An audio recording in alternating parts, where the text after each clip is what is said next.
Hey guys, welcome to Exposed and Fired. Today we're exploring a bunch of viral Karen incidents and the aftermath behind each one. So settle in and enjoy some justice being served.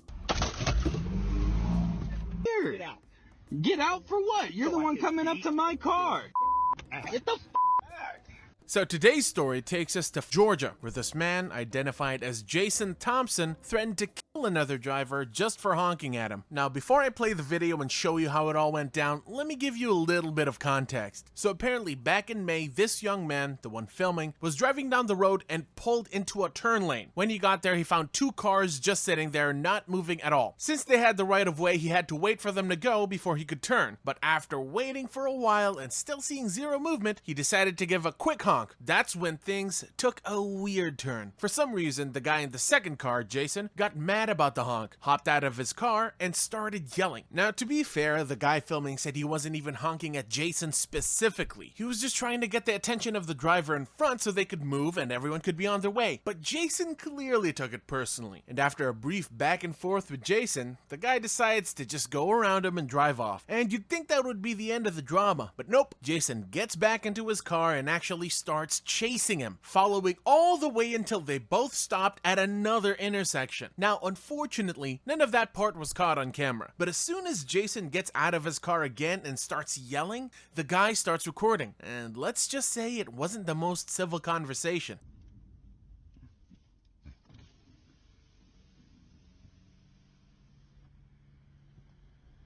Ready?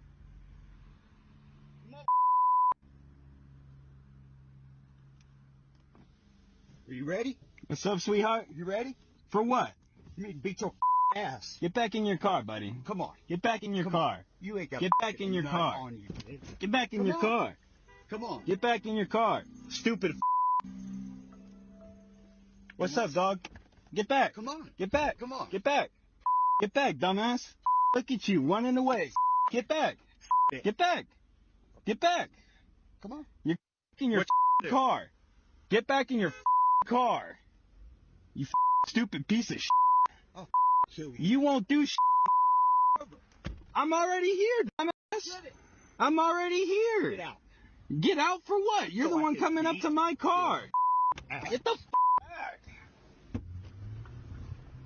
Look, we've covered a lot of road rage incidents on this channel, and like I always say, everybody gets into it with other drivers once in a while. Someone pisses you off, you get mad, maybe even cuss them out, and you keep going. It's all part of the driving experience. What's not okay is using that as an excuse to scream racial slurs or threaten to kill somebody multiple times. At that point, you've crossed the line. And before anyone says, it was just an empty threat, let's be real. You can clearly see him reaching for his waistband at one point in the video. I'm not saying he had a gun or anything, but it definitely looked like he was ready to hurt that young man if he stepped out of the car. Honestly, good on him for staying in the car and not risking his life. That was the smartest move he could have made in that moment. But what if I told you this wasn't Jason's first rodeo? That's right. After the video started making the rounds online, a woman who had a run-in with him before saw it, recognized him immediately, and decided to share her story too. This guy was harassing me and my fiance about a year ago at the Shell gas station off Friendship Highway.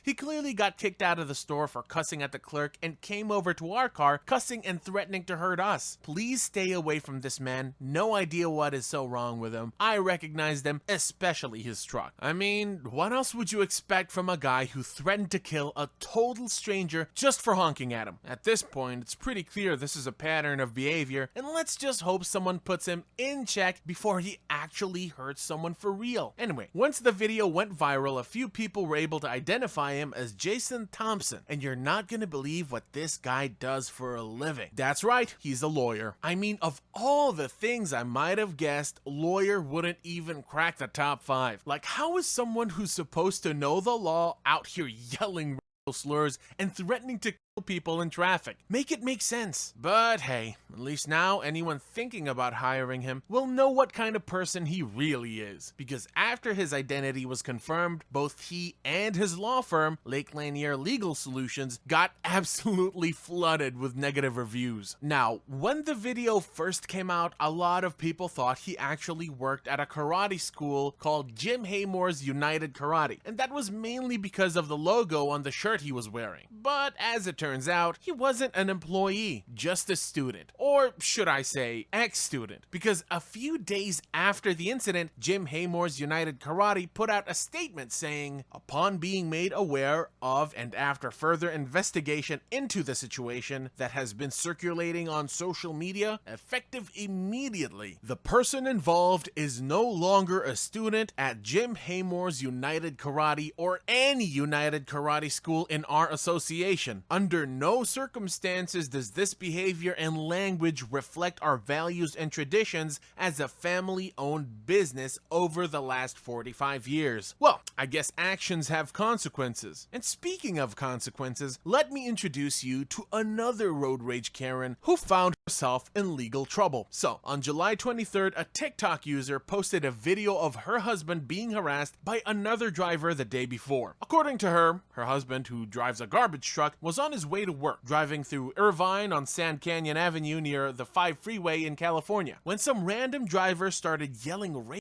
slurs at him. Things escalated quickly. The guy tried to run him off the road and even attempted to crash into his vehicle twice. Thankfully, he was able to slam on the brakes just in time to avoid both collisions. Now, while that part wasn't caught on camera, let me show you what was recorded.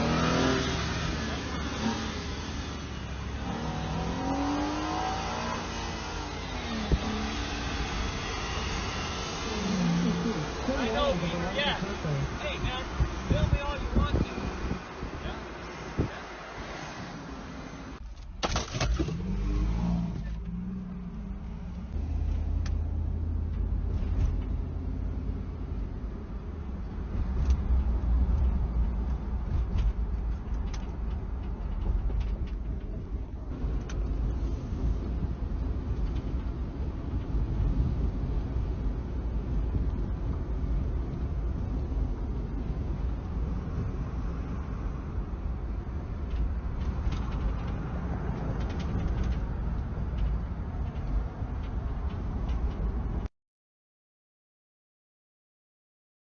Okay, what exactly would possess someone to go after a total stranger like this? I honestly don't get it. You can see the rage in this man's face as he drives past, launching a whole cup of coffee into the car for literally no reason, and just radiating pure hate. The coffee landed on his face, hands, and all over the interior of the car. I mean, seriously, how do you justify trying to run someone off the road or crashing into them? No matter what started the confrontation, that kind of reaction is just unhinged.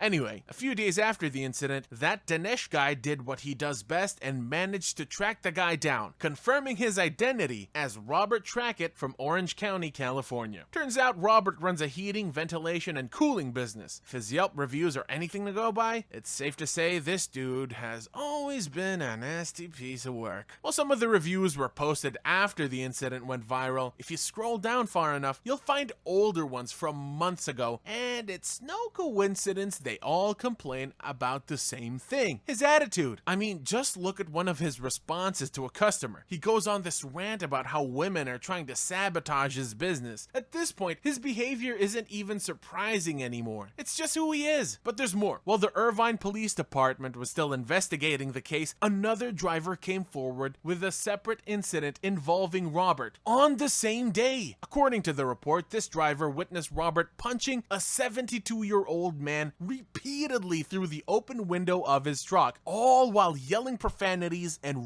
slurs. The entire thing was reportedly caught on camera, but since the victim went straight to the police, chances are the footage won't ever be made public. Honestly, someone needs to lock this guy up and throw away the key. He's clearly a danger to society. I mean, punching a 72-year-old man and yelling racial slurs at two different people in a single day? That's gotta be some kind of twisted record. Thankfully, the story actually has a beautiful ending. On July 24th, the Irvine Police Department announced that Robert Trackett had been arrested and charged with assault with a weapon, violation of civil rights, assault with force likely to produce great bodily injury, and inflicting injury on an elderly adult. Now here's the kicker. Every single one of those charges is a felony, and they all come with possible sentence enhancements for hate crimes. So again, actions have consequences. For now, he's being held on a $500,000 bail and could face up to 8 years in prison. So next time you find yourself getting riled up on the road, maybe think twice about it. Anyways, that's it for now. Thanks for watching, and I'll see you in the next one.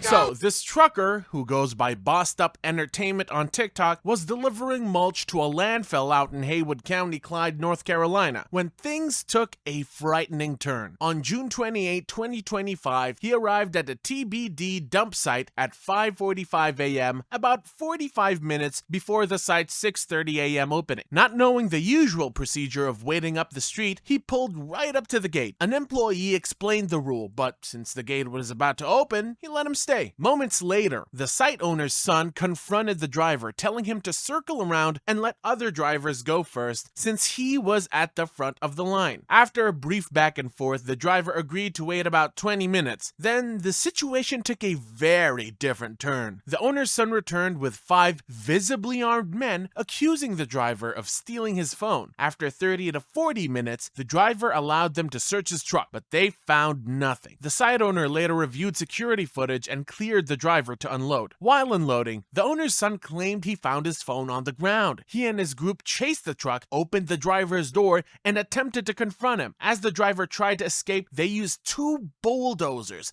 to flip his trailer and tip his truck over. And that was when he started recording. What's going on? What's happening? You driving that truck? Huh? Go get in your truck and be a good witness. No, I ain't driving that truck. I ain't driving that truck. Phones up. Get in your vehicle. Now. You're leaving. You're gone. What happened? You're gone. Going where? You're going out. Who? You. For what? For videoing. For videoing, I'm going out. What is you talking about? We're closing. I'm done. Yeah. No, I'm done with this shit.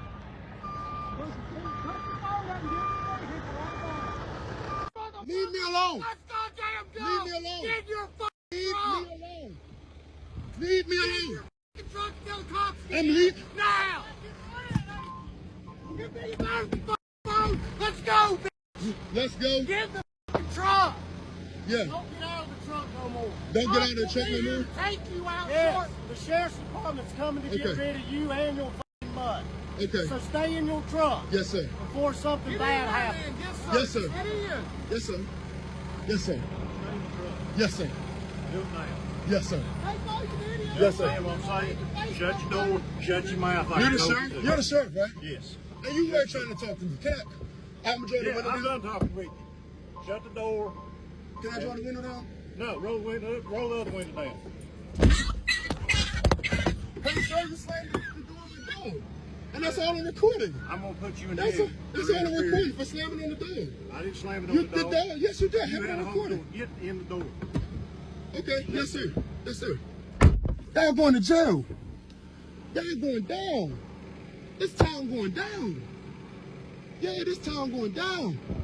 The video doesn't show everything that happened before he started recording, but from what's on camera, it's clear these people were out to hurt him. One of them had a gun on his hip, and that's just the one caught on camera. Who knows how many of them were actually armed? And honestly, there's no other way to see this except as racism. Think about it. They told him to go to the back of the line, even though he'd been there for 45 minutes before anyone else. Then out of nowhere, they accused him of stealing a phone. They checked the CCTV, confirmed confirmed he didn't steal it, let him go, found the phone, and then turned right around and accused him again of stealing the same phone he'd just been cleared of. It's like they were just hunting for an excuse to do something to him. At one point, you even hear one of them say the sheriff's on his way to, quote, get rid of him and his dog, and then warn him to stay in his truck before something bad happens. That's not a warning, Sheriff. That's a threat. And honestly, only God knows how this could have ended if he hadn't been recording. You can literally hear the fear in his voice every time they talk to him. He just kept saying, yes, sir, over and over. This man was clearly trying to make it out alive. But the part that really got to me was when the sheriff slammed the door on this guy's puppy and then threatened to throw him in jail just for questioning him. Like, how insane is that? Keep in mind that by the time he was filming this, his truck was already flipped over, so it's not like he could just pack up and leave. Another trucker on site even filmed the whole thing from a different angle, and you can clearly see his rig was leaning so far over it was basically ready to tip. Hey, he gonna sue the shit out their ass.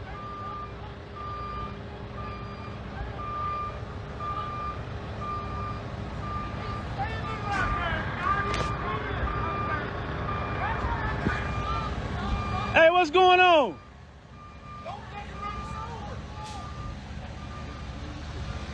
This is crazy as f, man. What happened?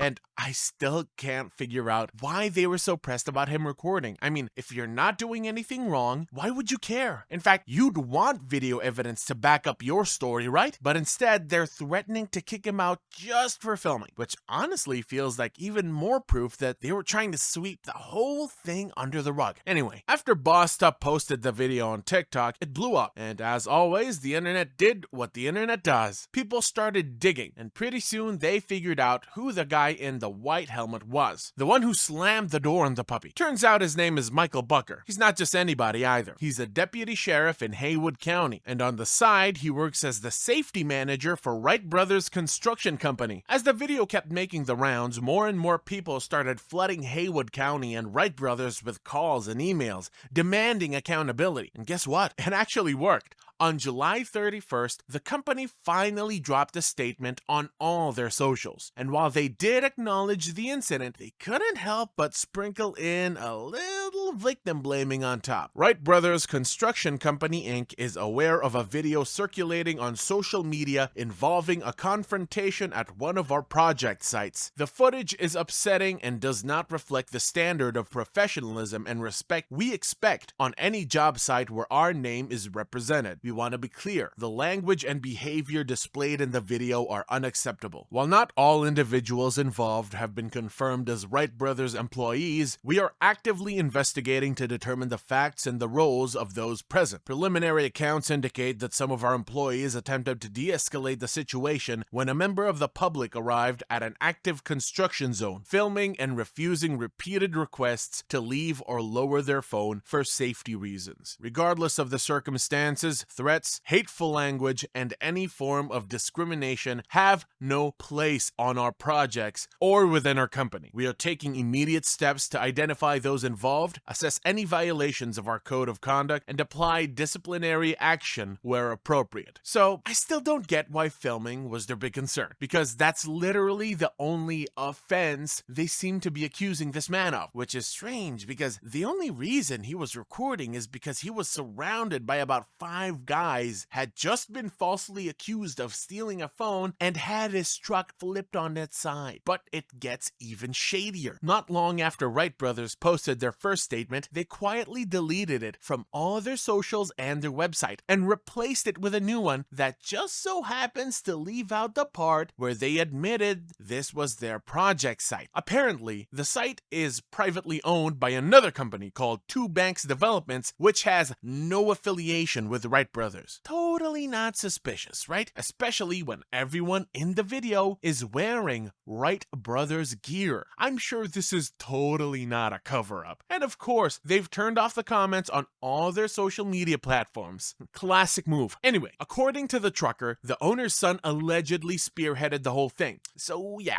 this is shaping up to be yet another "we investigated ourselves and found no wrongdoing" situation. The good news is he wasn't physically hurt and his dog is fine, though he did take the video down eventually because of the toll it was taking on his mental health. As for Officer Michael Buckner, it looks like he has been placed on leave, at least according to the statement. All we can do now is hope their investigation actually ends in some form of justice. And speaking of justice, on August 7, Bossed Up posted an update on his TikTok account announcing that he's got legal representation. So yeah, it's looking like this one's headed to court. Thanks for watching, and I'll see you in the next one.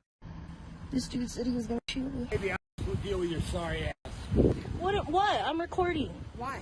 Cause I can. So today's story is a perfect example of what happens when a racist road rager threatens to shoot a woman with her kids in the car over parking spaces. Yeah, they get exposed and probably fired. Now, there are some gaps in this story since much of the interaction wasn't caught on camera, but let me give you some context before we roll the video. On August 10th, a woman named Ray went to Dairy Queen in Arvada, Colorado with her 3-year-old son and 11-year-old brother after they'd spent the whole day playing basketball. And that's when things took a turn. Out of nowhere, this couple approached her, started throwing racial slurs, and even threatened to kill her. The next day, Ray posted a video explaining how it went down, saying, "The spot I pulled into was one of the 4 parking spots in front of the door. I was parked perfectly. The Jeep to the left of me was parked there first, but they were parked crooked. We were waiting in the car for our order to be done when the lady came out and started making faces at us, rolling her eyes, huffing her breath, shaking her head. So when she started walking past, I rolled down my passenger window to tell her I can move my car if she needs me to. She just had to ask me instead of being rude right away. She started cussing and that she doesn't need to stand there and listen to me." Now, according to Ray, she again offered to move her car after the husband came out and started acting out as well. But instead of diffusing the situation, the man came right up to the window, leaned in, and threatened to shoot her in front of the kids. And that's when she started recording. This dude said he was gonna shoot me. Hi. Hey, call ice on you. Maybe I will deal with you. Maybe I will deal with your sorry ass. Get out.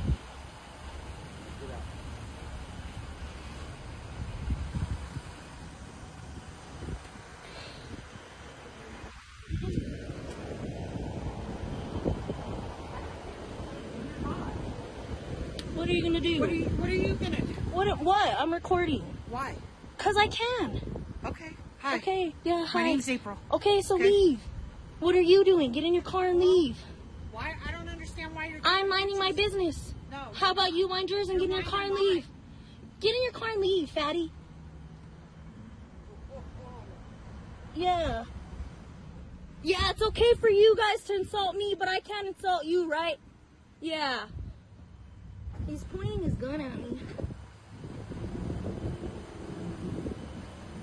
Go ahead. Go ahead. He's pointing his gun at me. Bye. I'll stay recording from this way. I have my 2 kids in the car. Unfortunately, the first part wasn't recorded, so we don't actually see the moment he made that threat or what led up to it. And because the window was rolled up, we also can't clearly see the gun he allegedly flashed before driving off, though you can definitely see him waving something. But from what we do see, yeah, these two are clearly unhinged. Because tell me, in what world is threatening to call ICE on someone over parking spaces ever justified? Now, Ray says she called 911 after the incident, but of course, the cops weren't much help. Since the video didn't catch the actual threat or showed the gun clearly, it's basically turned into a he said she said situation. And to make it worse, the couple tried flipping the story, telling police Ray was the one threatening them and pulling a gun first. So unless she could find more footage, like maybe from Dairy Queen CCTV cameras, there wasn't much the cops could do. I guess this is just another reminder of how important it is to record. Always record, not just for your own safety, but because that video can end up being the only real evidence you have. Without documentation, a lot of cases like this just get brushed under the rug. So if you ever find yourself in a situation like this, don't hesitate, pull out your phone and hit record. Anyway, while police wouldn't give Ray the couple's info, once her video went viral, the internet got involved. And sure enough, people identified the woman as April Riddle, a limo driver for Sunset Luxury Limousines in Westminster. The guy wasn't immediately named, but on August 12th, Ray posted an update that provided some new details about the situation. I guess. I don't know, there's not really much of an update. The cops told me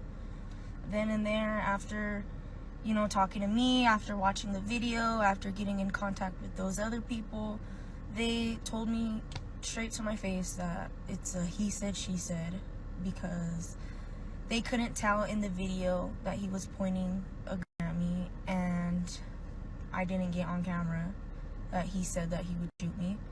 So there wasn't anything that they could really do about it except, I guess, document it. And if anything else happens and they find out that he did say that, then we can go through with pressing charges. But other than that, they can't really, there's nothing that could really be done about it. So for everybody saying, oh, call the cops instead of recording, calling the cops was the first thing I did after I stopped recording. So I'm not stupid.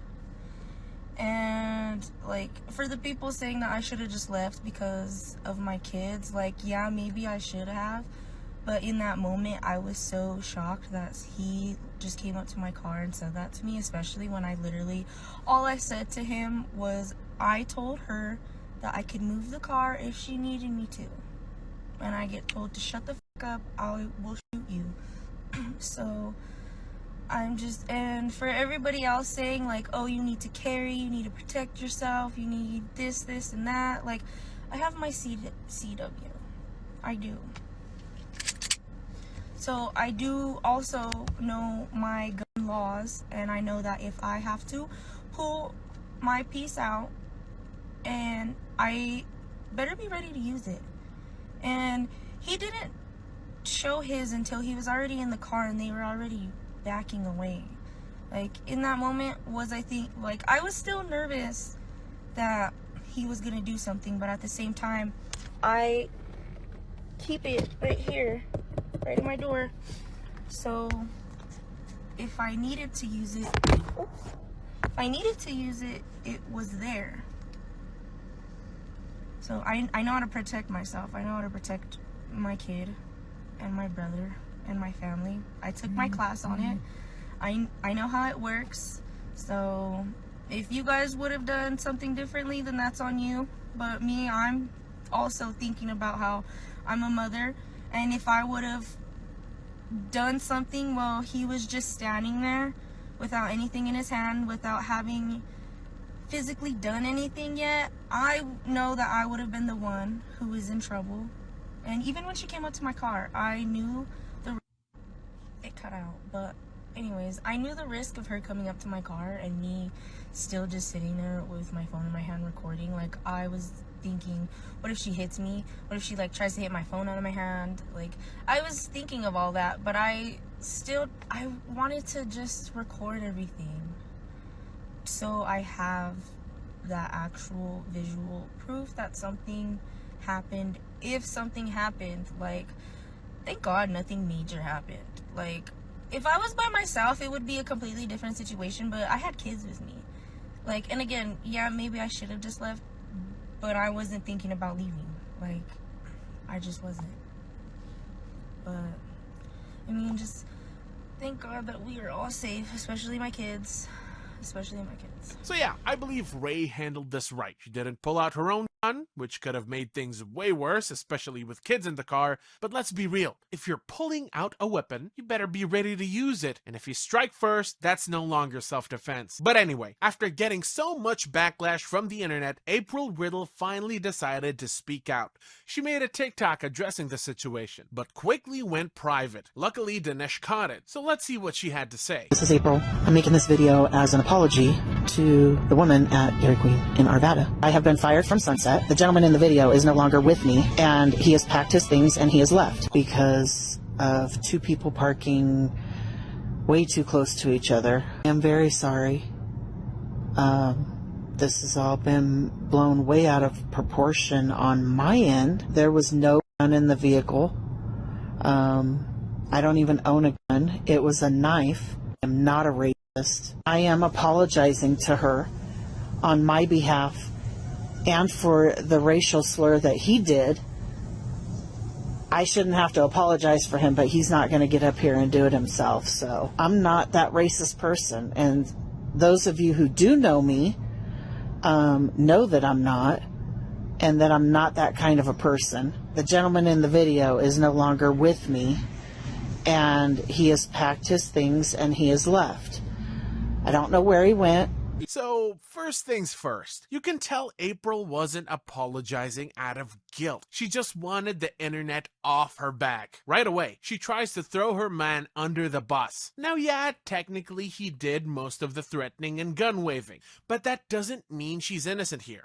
Not to mention the fact that she tries to downplay it, claiming he only had a knife, not a gun. Like, does that make it any better? He still threatened a mom and two kids with a weapon. And let's be real, even her story doesn't make sense. She says it was a knife, but the dude literally said he'd shoot Ray. How do you shoot someone with a knife? Let's not forget their defense to the police was that they only pulled a gun on her when she pulled a gun on them. So how did the gun become a knife? Ray pointed that out too, responding on TikTok saying, "I never mentioned I had a gun. I never even told her beforehand that I have a gun. Her husband told her something before she got out because she says, I don't care if she has a gun or not. She's also trying to lie and say she never said anything to me, but in the very beginning before the recording, the whole point was that I told her if she needed me to move, I would, but she didn't have to be rude about it and make faces at us. She could have just asked nicely, and she responded rudely to that. She's also trying to lie and say it was a knife, but they told the police they only pulled out their gun because I pulled mine out first, which is another lie. I only ever exchanged words with them, and not once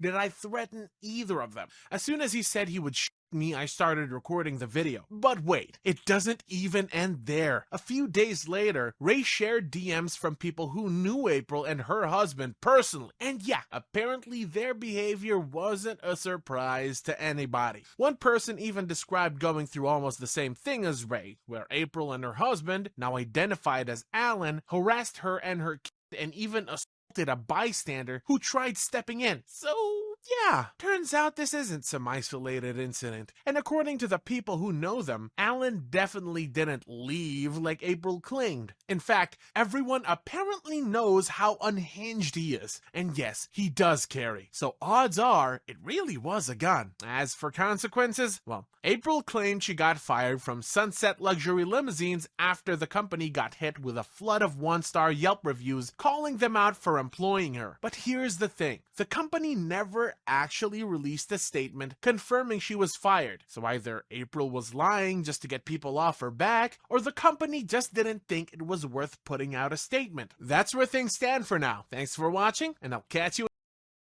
So imagine this, you're just taking a walk in the park, minding your business, and suddenly you get approached by some random man trying to sexually assault you. You run off looking for help only to end up getting harassed by another man, all the while the first creep is still stalking you. So yeah, on July 25th, a TikTok user named Megan posted a video detailing her encounter with a creep at Central Springs Park in Manchester, Connecticut. And let me just say, this might be one of the creepiest cases I've ever covered. You know what? I'll let her tell you the story herself. Okay, if you live in the Manchester, Connecticut area, be on the lookout for this man. I just had like the most terrifying experience with him. So I was at Center Springs Park this morning. If you know Center Springs Park, it's not in like a secluded area. It's right near Main Street, but once you're on the walking paths in the park, there's really nowhere else to go until you get to the park entrance or exit. So I'm walking through and I hear somebody behind me say, hey. I turn around and it's this man and he asked me for the time. I tell him the time. I put my headphones back in. I keep walking. And then about 30 seconds later, I hear him say, hey again. So I look back at him. I take out my headphones and he says, can I show you something? And I knew what it was going to be. So I said no. But by then he'd already whipped out his I put my headphones back in and I start speed walking out of the park. I didn't want to run because if I ran, I was worried that he would get mad that I was running away from him and he would go after me. So I'm speed walking out of the park. I can hear him behind me yelling things. I heard him say, can't you put that ass in my face? And then he called me the R slur and then a few other things that I couldn't understand. But I ended up getting out of the park and up to Main Street. But this park has like multiple exits and he gets to another exit and he exits the park and he sees me and he starts coming towards me. So I turned around, I walked the other direction, tried to go into a coffee shop. They were closed. So I ended up like walking through a bunch of residential neighborhoods until I got to the main part of Main Street where all the restaurants, bars, coffee shops are. And I'm walking down there and I feel a little bit better because there's a lot of people around. But this man somehow finds me and he starts walking towards me again. And I luckily popped into a coffee shop that was open and there was a lot of people in it, a lot of guests, a couple baristas.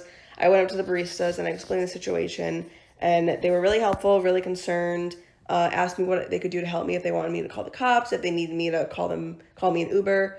And then we look at the door and the guy is literally there, face pressed against the glass, looking inside, waiting for me to leave. One of the male baristas went out and told the guy, like, you got to go, dude. And eventually he ends up going away. And I called an Uber home. Oh, also, during my, like, experience while I'm trying to get away from this man, 2 separate cars honked at me and catcalled me. So I'm literally being, like, harassed already by this random dude. And I have people still harassing me on the streets. Anyways, the guy leaves. I call an Uber. The barista walks me out to it. And I don't see him anywhere. So I think that he went far enough away. But, like, all of this to say, if you live in Manchester, Connecticut, just be careful. This was at 9:30 in the morning. It was broad daylight, people everywhere. I cannot imagine what he could have done if it was like 9 p.m. when it was dark out and there was nobody around. Like, terrifying to think about. But just like, be careful, carry pepper spray, you know, the usual things that women are forced to do. So, first off, it's important to point out this wasn't some remote hiking trail in the middle of nowhere. She was walking through Central Springs Park, which is located around a residential neighborhood. But that didn't stop this man from trying to assault her. And to think this happened around 9:30 in the morning? I mean, like she said, imagine what could have happened if it was at night. She had nowhere to hide, the guy just kept following her through the neighborhood, and based on her story, she did walk a long distance before finally making it to a coffee shop. But even then, the dude still wouldn't back off. What really creeped me out was the part where, after she went inside the coffee shop, this man literally stood outside the glass windows just waiting for her to come out. Thankfully, the barista stepped in and scared him off, and Megan was able to get home safe. But unfortunately, that wasn't the end of it. Around 4:30 p.m. that same day, the Manchester Police Department got a call from an employee at a local business called Hungry Tiger Cafe and Restaurant, reporting another incident involving the same guy. Apparently, he showed up there, exposed himself outside the building, just like he did with Megan, before one of the employees forced him to leave. Police quickly showed up, and after searching the area, they found him hanging around a nearby CVS. The man, later identified as Nicholas Dizon, was arrested and hit with multiple charges: 2 counts of second-degree breach of peace, 2 counts of public indecency, 1 count of second-degree stalking, and interfering with police.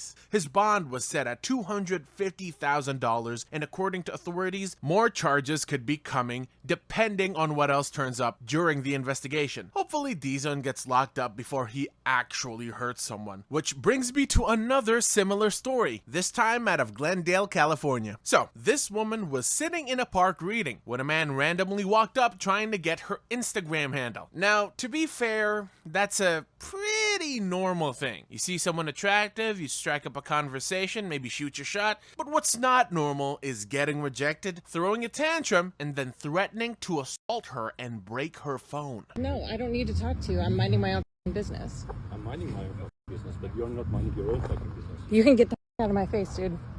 Get out of my face. Why are you recording? Leave me alone. Leave me alone. Leave me alone. Walk away. If you record me, I'm gonna break your phone. You better not touch me, dude. I'm gonna break your phone. You better not touch me. Get away. No, why are you being racist? Get away. You get away. Dude. What? Get away from me. You're ridiculous. You're being ridiculous.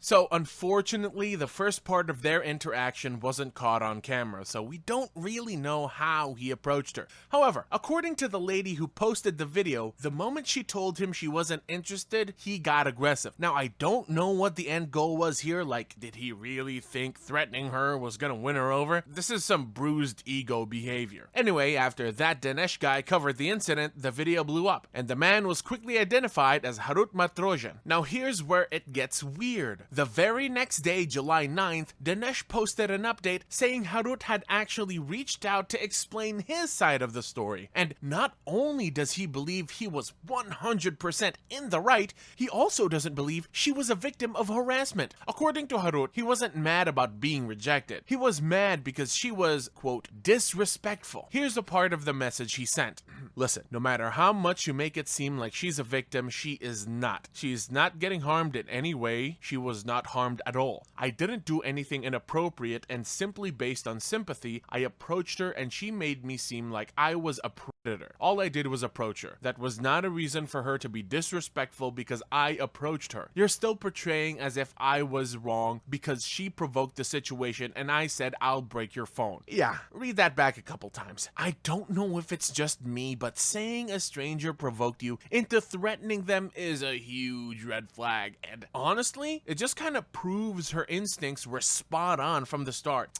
Again, the issue here isn't that he walked up to a woman in a public park. In this day and age, that's perfectly normal. The problem is that after she said no, he got all in his feelings and started threatening her. How do you justify that when all you had to do was walk away? I mean, the woman had every right to cause a scene if she felt unsafe. Now, at the end of the video, you can see one of Harut's friends walking up to him, and a lot of people online started jumping to conclusions and accusing them of trying to kidnap the woman. But to her credit, she actually came to his defense and cleared that up, explaining that that wasn't the case. Alright, that's it for today. Thank you for watching, and I'll see you in the next one. Soy de Oaxaca. America? English. ¿Me puede dejar pasar, por I don't favor? give a sh**. You bring down my property values? No. Hey there, let me ask you this. What happens when you get caught on camera on someone's home surveillance yelling racially charged stuff and pushing a 7 months pregnant street vendor to the ground? Well, you get exposed and probably fired. Now, we're still waiting on the fired part, but she's definitely facing serious backlash and legal consequences. So, on April 14th, around 4 p.m., at the corner of Torrance Street and Brandon Avenue in Simi Valley, California, a pregnant street vendor named Mary B. was rolling her food cart down the sidewalk just like she does every afternoon. Then, her neighbor showed up and started blocking her path. Eventually, things escalated and the woman began shoving Mary's cart, trying to force her off the street. At one point, she told Mary to speak English because she was in America and kept pushing until Mary fell to the ground. But hey, why just take my word for it when you can watch the footage yourself? I've told you and told you. I don't want you down this street. Voy a pasar No. a vender.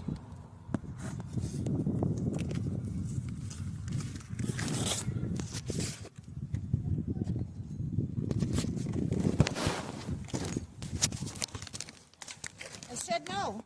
Go. No. I said go away. Go. Go, go, go, go, go, go. You're not coming down the street anymore. Déjeme pasar. No. Yo no la estoy molestando en su casa, estoy pasando en la calle. ¿Sí? English. No. Yes. No puedo. Soy de Oaxaca. America? English. No more. First things first, it's pretty clear this wasn't the first time. Mary had definitely been stopped and harassed by this woman more than once, dealing with her comments, attitude, and straight up bullying. It feels like Mary knew something was coming. She probably expected another confrontation, which is why she had her phone and camera ready to record. We can also clearly see that she's forcefully not letting Mary pass, so there's that. Okay, let's continue. Déjeme pasar.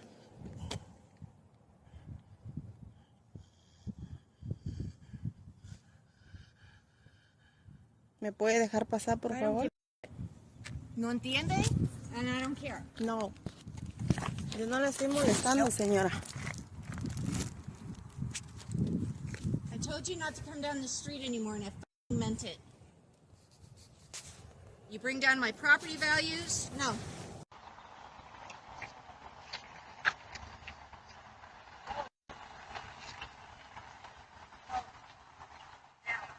Hey, you can't do that to her like that. I didn't mean to push her down, but she's not allowed to be on the street either. Hey, don't put your hands on her. Hey, man, don't put your hands on her. No, back away. Back away. You understand me? Don't put your hands on her. That doesn't mean you know that. Don't ever put I'm sorry.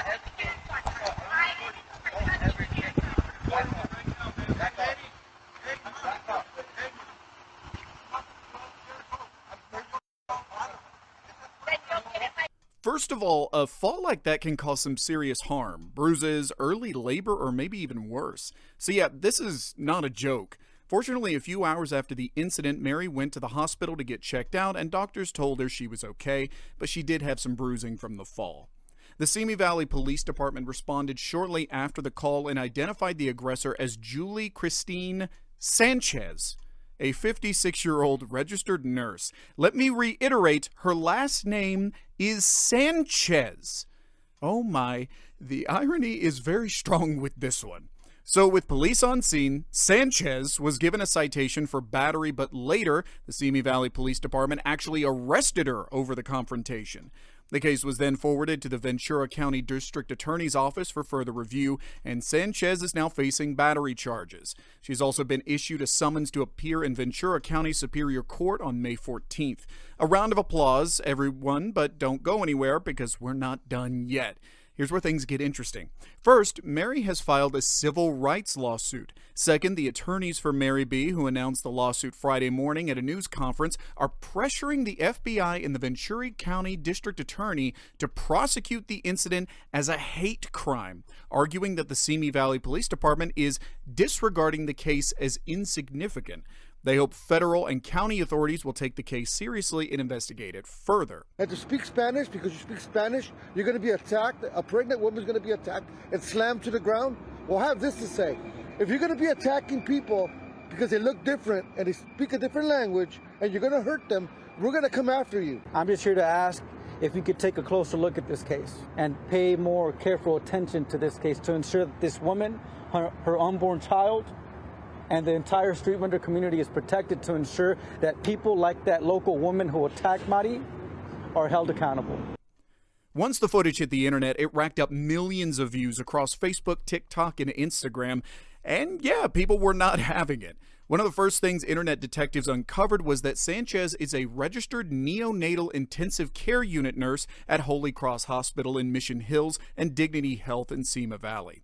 Naturally, this sparked a firestorm in the comments because how do you work as a nurse caring for critically ill and premature newborns while also being the kind of person who pushes a pregnant woman to the ground and yells demeaning remarks? So yeah, a lot of people are now calling for her nursing license to be revoked, and rightfully so.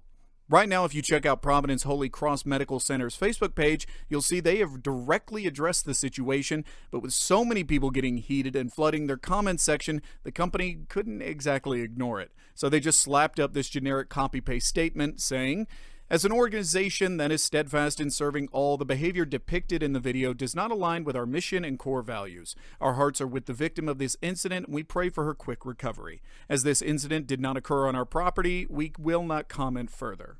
Those first few sentences almost made it sound like she was put on leave or maybe even fired, but that last line gave it away. They couldn't care less, and their excuse is pathetic. It's not about where it happened, it's about the fact that she's behaving like this while representing your clinic, and you're out here acting like it's not a problem? And it's pretty interesting because honestly, I thought after getting slammed with 1-star Google reviews, they'd fold under the pressure, but maybe they just need a few more angry phone calls and bad reviews before they finally take action. Mary's civil rights attorney, Christian Contreras, has also organized a GoFundMe page for anyone who wants to support Mary and her unborn child. Currently, it's already pulled in almost half of the $50,000 goal. I'll leave the link in the comments below for anyone who wants to check it out. So as you can see, this story is still developing, but the damage is already done. Sanchez's reputation is ruined, she's probably about to get fired, and she's now facing both a civil lawsuit and a criminal case. I'd like to hope that this will teach her to mind her own business and realize she doesn't own the street, but let's be real, that's probably not going to happen. She's just going to be more cautious from now on. If the story takes another big turn and I think it's worth updating, I'll definitely do that. But until then, that's going to be it. Hope you enjoyed, and I'll see you in the next video. See someone driving. You pulled out. You out. No, you pulled in front of me. You pulled in front of me. Take the whole thing. You So, this whole situation came to light thanks to Tizzy, and let me tell you, it's pretty wild. According to the person who recorded the video, this happened in Buffalo, New York on June 4th at around 6:23 p.m. at Catalyst Fitness on Eggert Road. My roommate was driving, and as we pulled into the plaza, a woman suddenly swerved out from a row of parking spaces and tried to turn into our lane, completely on top of us. My roommate continued driving as usual and pulled away, but the woman began chasing us in her car, screaming all the way down the length of the plaza, swerving and trying to ram us the entire time. We eventually reached Catalyst Fitness at the end of the plaza, where she pulled in front of us and blocked her path so she could get out of her car. That's when I started recording. So apparently, even though she was the one in the wrong, this woman got all up in her feelings and decided it was time for some good old-fashioned road rage. What are you doing? Are you oh my god! Man, Kira! Oh my god. I don't know what to do. They're just like, is hello? she serious? What the Dude. are we doing? Girl! Wait for her to get out and then drive off. See someone driving! You pulled out! You pulled out! No, you pulled in front of me! You pulled in front of me! Take the whole thing, you Oh, there it is. There it is. Crazy. Oh, wait, she's still going to jail. It's crazy.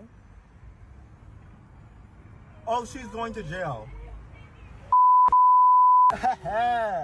So yeah, this woman is absolutely unhinged. You can clearly see her reversing aggressively toward the victim's car, and at one point, it honestly looked like she was trying to floor it and ram right into them. I mean, I understand that road rage is a part of the driving experience in America, but what's not okay is using your anger as an excuse to hurt someone or throw slurs at them. You could tell from the person filming that this wasn't their first rodeo dealing with someone like that. Thankfully, once Tizzy uploaded his video, it didn't take long for the internet to do what it does best and uncover her identity. And just take a wild guess what kind of job someone like her probably has. Buffalo, New York, someone do me a favor. Tell me who she is. Not from Buffalo, Tizzy, but I got this.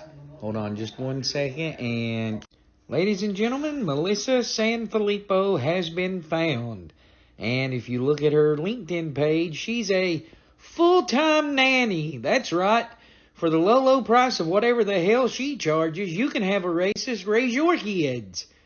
Or maybe not, because in the last few hours, she has disabled her LinkedIn page. So anyone who's found her before this video, good job. You put a racist in their place. Yeah, she's a nanny. I mean, why wouldn't she be? Someone with such a nasty and hateful attitude should definitely be put in charge of children.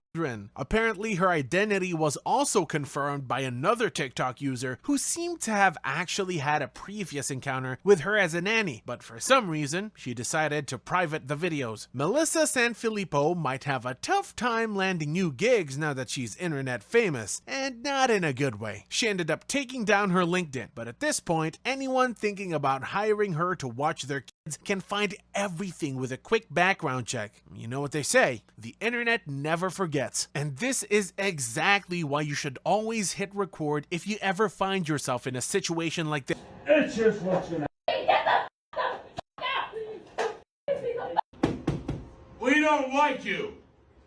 Okay? So today's story takes us to Lake Forest, California, where a 54-year-old man was caught on camera harassing a woman at her workplace, threatening her, shouting hateful and racist remarks, and physically assaulting her for no reason at all. The incident happened around 6 p.m. on May 30th at an insurance office near Ridge Route, but things stayed pretty quiet until June 2nd, when the woman involved posted the video online.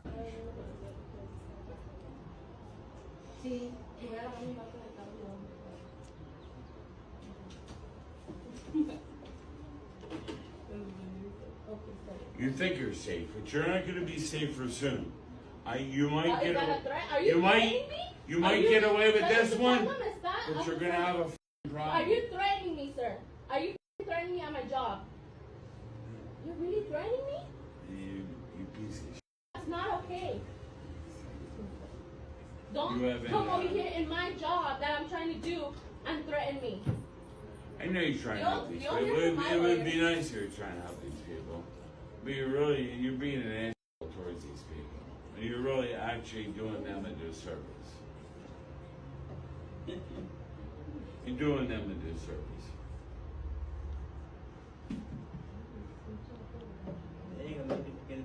You want to go through this? Look at her f***ing smile. You're a f***ing bastard and your f***ing cunt is f***ing heavy. Nobody loves you and you f***ing stank. In America, we don't like you. Okay? We don't like you. Let him come. What are you looking for? Oh, yeah, we're ready. Salon, they're not doing shit to you. They're not even saying anything. Listen. So listen, get out. Listen. What we have in our town.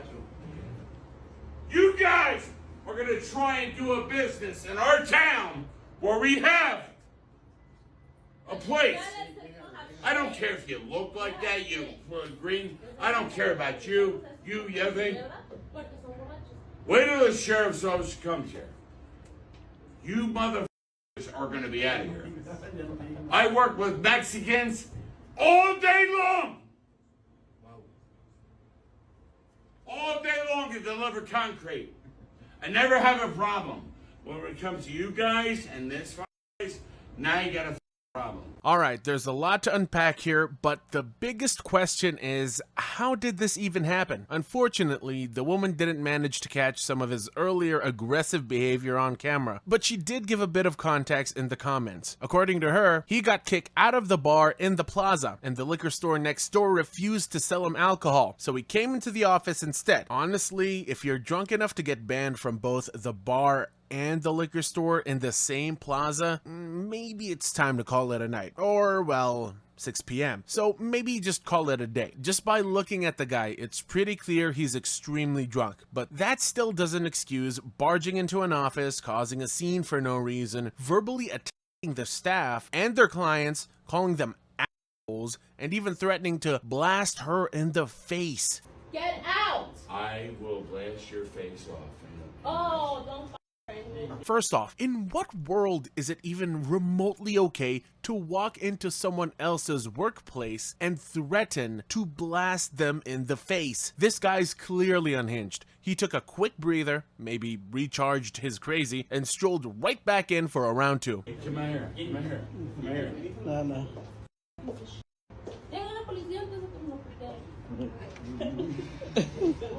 It's America.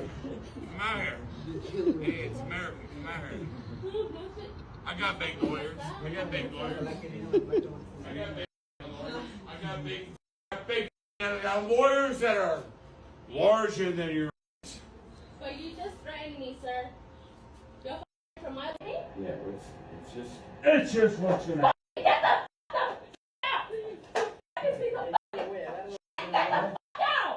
Now, when someone this aggressive is causing a scene at your workplace, you'd think the obvious move is to call the police. But what if they just don't show up? Because that's exactly what happened. Not only did the police completely ignore her report, but her boyfriend, who lived 2 cities away, actually got there before the cops did. How insane is that? A woman calls for help, says she's being threatened and assaulted by a drunk, dangerous man, and the police take hours to respond? Unfortunately, we don't get to see how the rest of the confrontation plays out, but from the footage, we can see him try to swing at the woman while she's trying to get him to leave. It's only at that point that some of the men in the office finally step in. According to the woman, after her boyfriend showed up, the guy even tried to start a fight with him, and it took a couple of clients stepping in to finally force him out. So yeah, he eventually leaves her alone, and then the cops finally show up, take a report, and just go on with their day. But seriously, what if things had taken a darker turn and he actually hurt her? And what was up with the men in the office just sitting there while all this was happening? They could have stepped in and shut it down way before the boyfriend even showed up.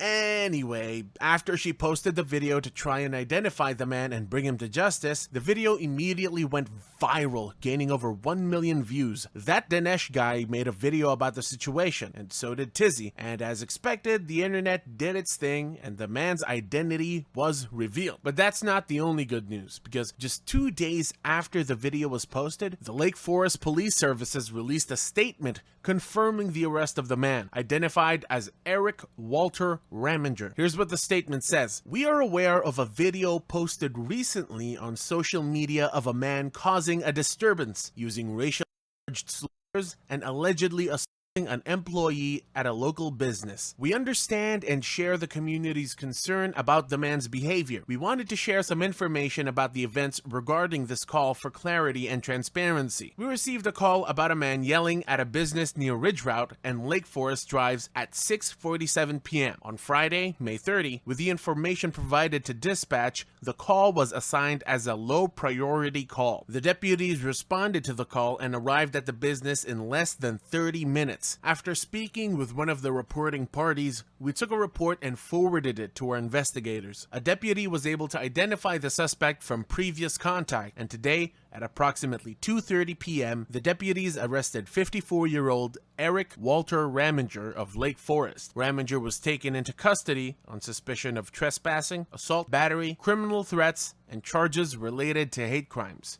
Okay, so according to the cops, deputies showed up at the business about 30 minutes after the first 911 call. But that doesn't exactly line up with the victim's side of the story. She clearly said she called twice, and they didn't show up until hours later. At least we know he's been arrested, charged, so this time he won't just walk away like nothing happened. And the charges aren't light either. If he's convicted, he could be looking at about 4 to 6 years in prison. Of course, that doesn't mean he's suddenly going to stop being a hateful, vile person, and let's be real, he probably won't even do any time. He'll most likely just get a fine and walk away. But hey, at least he's sobered up now that he's sitting in a jail cell. So that's it for now. Thank you for watching, and I'll see you in the next video. In the next one. I didn't touch you. Shut the up. Give me my keys. Just give her. Get the out my. If there's one thing we've learned from the internet, it's that cameras don't lie, which makes it pretty awkward when someone treats valet workers like trash and then acts shocked when the internet rolls the footage. So, what really happened? On January 28th, 2025, this lady right here was asked to pay for her valet, but she had forgotten to get her ticket validated. Now, here's where it gets interesting. Despite saying she's rich and looking down on the workers, she wasn't particularly happy about spending $50. A measly $50, I might add, since she claims to be so rich. And since she didn't want to pay, well, this happened. Where did you say it again about us getting kicked out? You're a What else? Got it? What else? Just doing good things. You guys trick people. Yeah. You guys kill people. Right?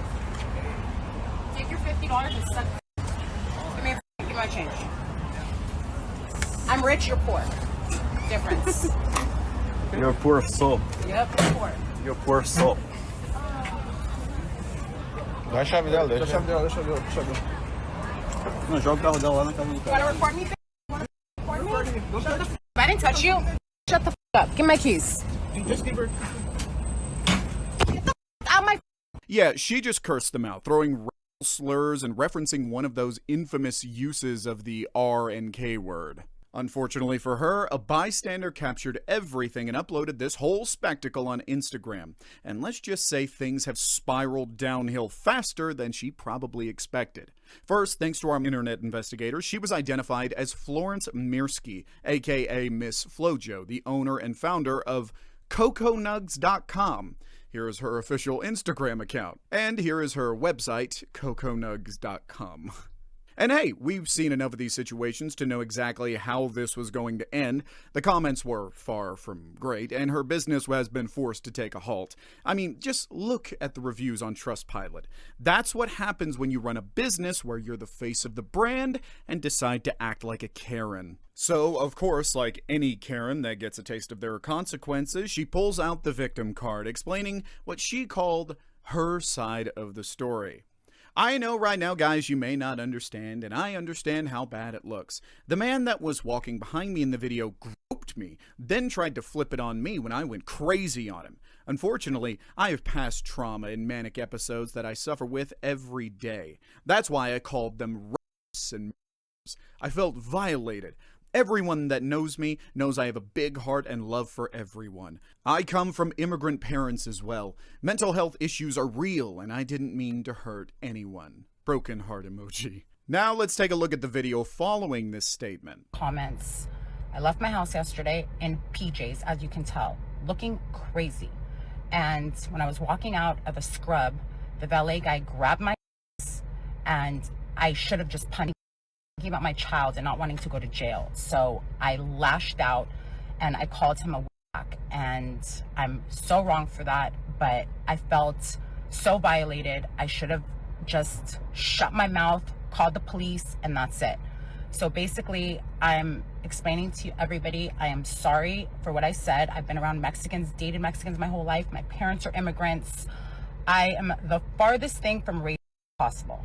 So Florence here, in her side of the story, claims that the reason she reacted the way she did was because of one of these valet guys sexually assaulting her by grabbing her posterior. This is a very serious claim right here, even though it still doesn't warrant the racial slurs she made. But hey, you never really know how someone will react to an assault, right? Well, that might be true if Florence wasn't actually twisting the story to fit her own narrative. I know, very surprising. Here is the juicy part. The bystander who actually recorded and posted this incident on Instagram returned to the valet spot to confirm these claims. In front of the restaurant, the valet where that occurred, and I asked the valet if they heard about it and what they think happened, and the consensus was that if she actually was assaulted, that there would be footage of it on the cameras, and that there's other cameras here if that were to have been the case. You'd also have to imagine if she was yelling at them and being as really heinous as she was, why wouldn't she have mentioned that she was just so assaulted? You'd have to imagine she would have mentioned that. Instead, she said racial epithets and slurs. It said that was right and they're all R words. I'm not buying it. Well, I'm not buying that either. Yes, knowing as upset as she was, she definitely would have mentioned that she was serious at some point during the whole ordeal. On top of that, this person's camera suggestion was the final piece that completed the puzzle. So now we can finally find out whether the valet guy actually her or if she's just making it all up. At this point, Florence is probably thinking about those cameras too, so she decided to head back to the valet spot and apologize. Made a with my mouth. I'm the farthest thing from race. Like, is this what you guys wanted from me? You guys are affecting everybody in my life right now.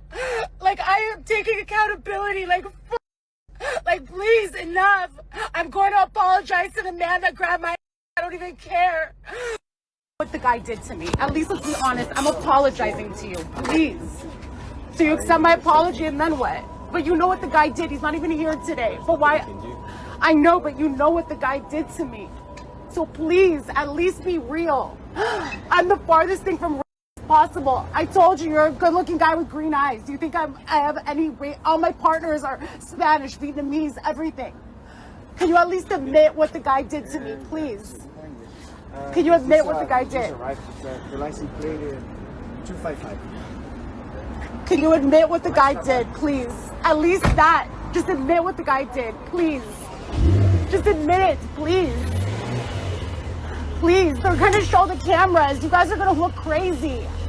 But something still isn't adding up, because sure, Florence is apologizing, but she's also doubling down on her claim that one of the valet guys grabbed her ass. And she's not just insisting, she's begging one of them on camera to admit that she was sexually assaulted. It's pretty clear what's going on here. She knows the CCTV footage will expose her, so she's trying to force a confession. That way, when the footage drops, she can at least point to the valet's admission as some kind of defense. Now, we've got two separate issues on our hands: racial abuse and a serious accusation of sexual assault. They're not mutually exclusive, but somehow Florence wants one to exist without the other. And let's not forget, she's doing all this while claiming she's definitely not racist. Indeed, Florence is not racist. She is much more than that. Much worse. And don't take my word for it. Check out these comments and messages from people who've had their own run-ins with Miss Flojo. I had a run-in with this woman a few months ago at my gym. She said a bunch of homophobic and racist stuff to me. So this doesn't surprise me at all. This is just who she is. Have seen her do the same at my gym. It was insane. She tried to fight me and the valet at BLVD in Sherman Oaks. She is an angry, miserable, and disgusting human. Yep, looks like the lady who assaulted me at the Erewhon parking lot for wearing my keffiyeh on May 13th, 2024. She also had a lawsuit that she made claiming she was raped at the W Hotel, which she lost. Even TikTok user @TizzyENT wasn't having any of it. I think she wants us to believe that she's the furthest thing from racist, and not to split hairs. But if we're talking degrees of not racist, the furthest thing, like the farthest out, doesn't ever use a slur. Ever.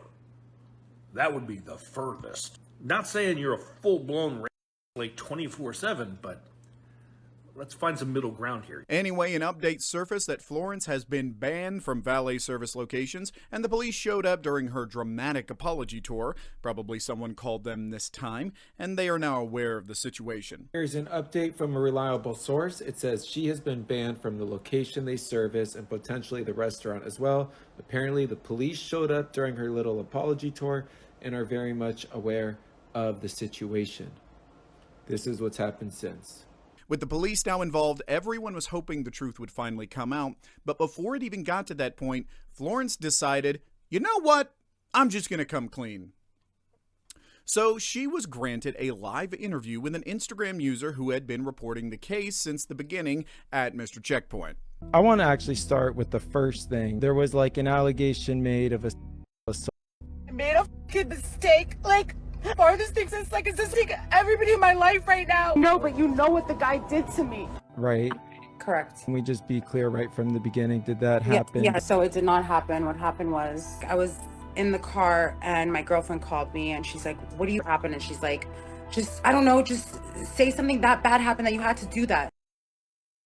Quick and erased it. And I guess the internet picked it up. It was like awful because I didn't realize, like I said, when if God forbid somebody would have called me, I would have told them that never occurred, but how it could affect somebody. Something did occur, but it was never a reason for me to go as crazy as I went. Following the interview, she made a few story posts openly admitting that no one grabbed her posterior and that she lied to save face.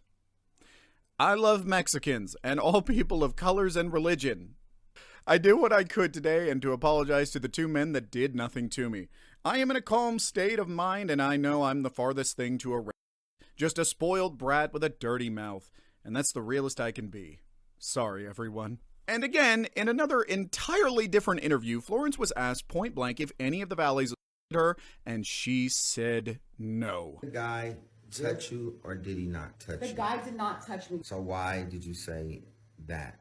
Because I was frantic and I didn't know what to do because of the fact that I did something so... So yes, we now have the truth. There was no assault, she lied, and now she's taking full accountability for her actions. Mind you, accountability not consequences. Because another Instagram user who hosted the second episode of the interview called this out directly, and she was too astounded to deny it. I never, ever meant anything I said. I never meant one word I said. I don't know how else to convince anybody. I would, if I could chop off my arm and convince somebody, I would. Thank you. I Thank you. Okay, can't. let me just, I want to, thank you for saying that. Now let me, It's so frustrating. I want to highlight what you just said. No problem. If No I could problem. cut my arm off to convince you, I would, because what that means is I'll do anything if I could just get you to believe me, because this is about you. This is about you being, yes, No, it is. it's Yes, not. it is. Oh. It's about you being believed. It's about I know what you're doing to me, and it's fine. People that It's you fine. attack with blame. You understand what's happening in this country right now? There are mass deportations happening by ICE across this country, and the way that those mass deportations have been justified is through the exact same rhetoric that you used in that video that we all saw. So I refuse to accept that it came from a place of ignorance, because you are very specific in your language. You use the same language that's been used to justify mothers and fathers being ripped away from their children, people being taken out of their workplace, people's wives being enslaved. I'm so sorry to interrupt you. They say that Jews kill Arabs and Hamas.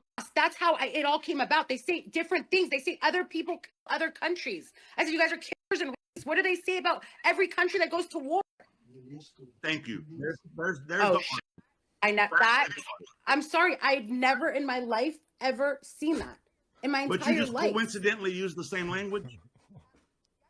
Yes, because that's what people call people when they're at war.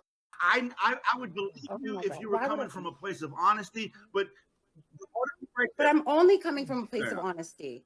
In the middle of these exposés, Florence made her Instagram account private and locked her comment section to prevent further damage to her personal brand and business. But at this point, the damage was already done. And in a last-ditch effort to save what's left of the brand, her management team fired her and also stripped her of all of her shares in the company. Check the statement out here, released by the company. We at Coco Nugs do not tolerate racism. The statements made by Florence go against our policies and beliefs as a company and are not acceptable. We have cut all ties with her, and she has relinquished all shares within the company. Here's her letter of termination. I'm just going to leave it on the screen for a few seconds for those who would like to read it. And here's a continuation of the company's statement. We apologize for any pain and suffering caused by your actions. Coco Nugs is owned by a diverse group of individuals, including Latin Americans, Asian Americans, African Americans, and Caucasians, some of which are first-generation immigrants. We stand with and support all walks of life and will continue to do so.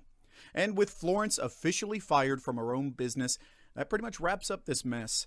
Thanks for watching, guys. I really hope you enjoyed this video, and I will catch you in the next one. Today we've got a wild story about a guy who's known as the Tesla road rage driver. Although, the incident that really blew up happened in a gym. That's the one you've probably seen because it's gotten millions of views already. But what you probably didn't know is that it wasn't his first time causing trouble. There are at least 10 other videos out there showing this dude on the road, threatening people and smashing up their cars. And apparently, he's got a history of specifically going after women. So yeah, a solid combination of red flags here. But for starters, let's check out the clip all the news outlets have been covering these past few weeks. I'm sorry? You want to say that again? Walk up here. Say that again.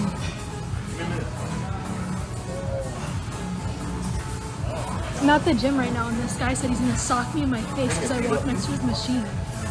There's no way this is real. What is wrong with you?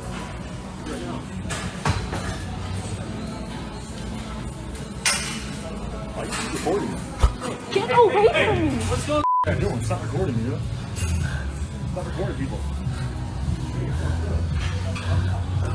He came up behind me and said, hey, do me a favor, don't walk past my machine when I'm using it again. I was so taken aback because I'm not one to be spoken to like that. So yeah, this guy is clearly a ticking time bomb, just flipping out over the dumbest stuff and threatening her like he owns the gym. Thankfully, the woman had the sense to record him and put it online, or who knows how long this would have stayed under the radar. And remember when I said there's a bunch of clips of him losing it on the road? I wasn't kidding.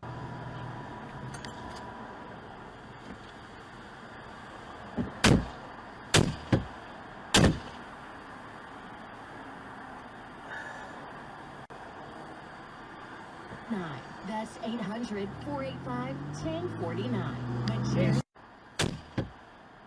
This attack happened Tuesday. Moments before this, though, the victim saw that same driver trying to run a white car off of the road.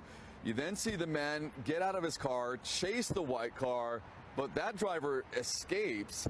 The man recording the incident didn't want to be identified, but says he followed the driver to get his license plate. I wanted to help this one person. They seemed like they were in a scary event, and the next thing you know, I'm in the scary event. It was just so random. Who does that? All I did was, because he was taking forever to merge, and I just honked. Layla is that someone else. You can see her swerve to exit in this video before he jumps out of his car and runs towards her. I honestly did feel like he was going to either break my windows and pull me out. I don't feel safe, to even post anything or even go anywhere. She went to a storage facility in Atwater Village 2 months ago and said when she turned a corner, the man got out of his car unprovoked and harassed her. So she started recording.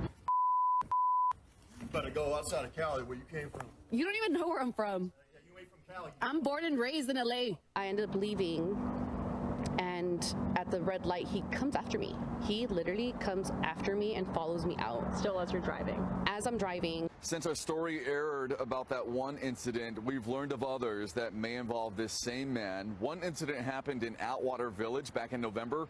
A woman sent us video saying he threatened her outside of a storage facility. Another woman reported an incident on the 101 North in Echo Park after a man pulled in front of her, brake checks her, then gets out with a pipe and attacks her car. Wow. What?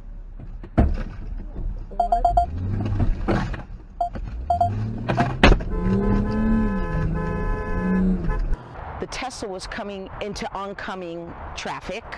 We confronted each other, and I said to him, "You can make it." And immediately he went into some kind of psycho mode, starts screaming and motioning. She says the Tesla driver gets out of his car and throws a soda can at them, then gets back in his car.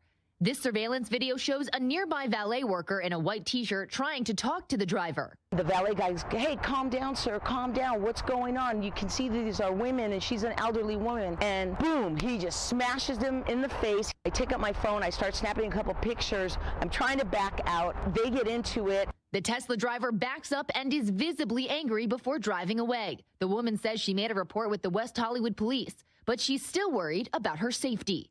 We are in the process of the investigation to confirm who this individual is. He pushed me straight in the left eye.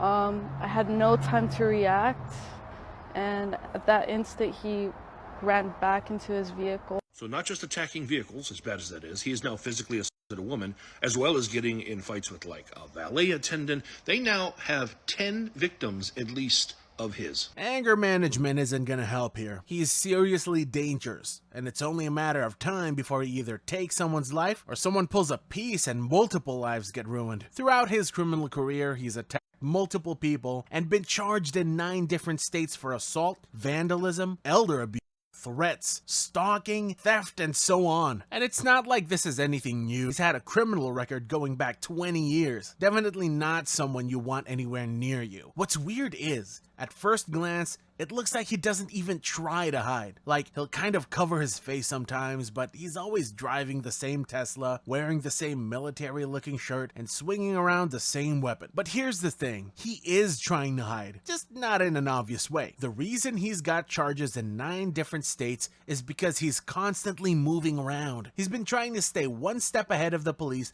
the whole time. That's part of the problem. The more he moves, the harder it is to catch him. And it probably gives him this ego chip, like he's untouchable. That's why he keeps doing this stuff. He thinks the rules don't apply to him. And it's not just that he's violent, he's also somewhat calculated. You'll notice he never goes after anyone who might fight back. In all of the clips I've shown you, it's always women or older people. He knows what he's doing. He targets people who can't or won't defend themselves, which is honestly just so pathetic. If it were only a few incidents involving women or the elderly, I'd call it a coincidence. But it's not just a few incidents. So yeah, yeah, eventually the consequences caught up to him after enough people came forward, and especially thanks to Tizzy Ent, who handed over all the info to the authorities on behalf of the victims. He finally got arrested. A lot of the victims wanted to stay anonymous, which honestly makes sense. They were scared this Tesla maniac might actually come after them. Turns out his name is Nathaniel Walter Radamak. When police finally got him, they searched his car and found steroids and over 30 grand in cash.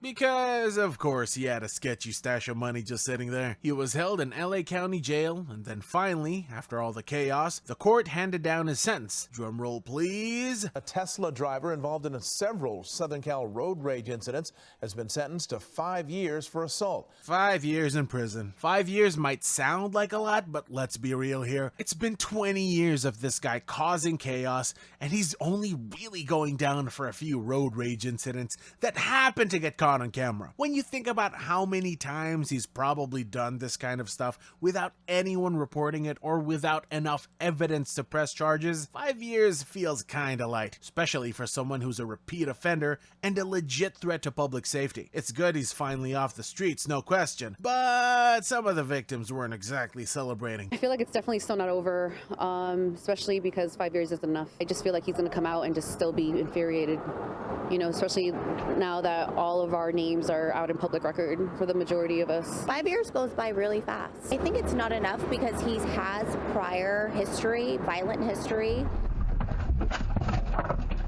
This victim recalling her frightening encounter with Radamak on the 101 freeway last November. The dash video leading to 2 of Radamak's eventual convictions. He went around me and completely stopped, and this was on full freeway, and just got out of the car and started hitting me. I felt like if I didn't get away, he would have cracked my window. Another victim also running into him in November at a storage facility in Atwater Village. Her camera also rolling.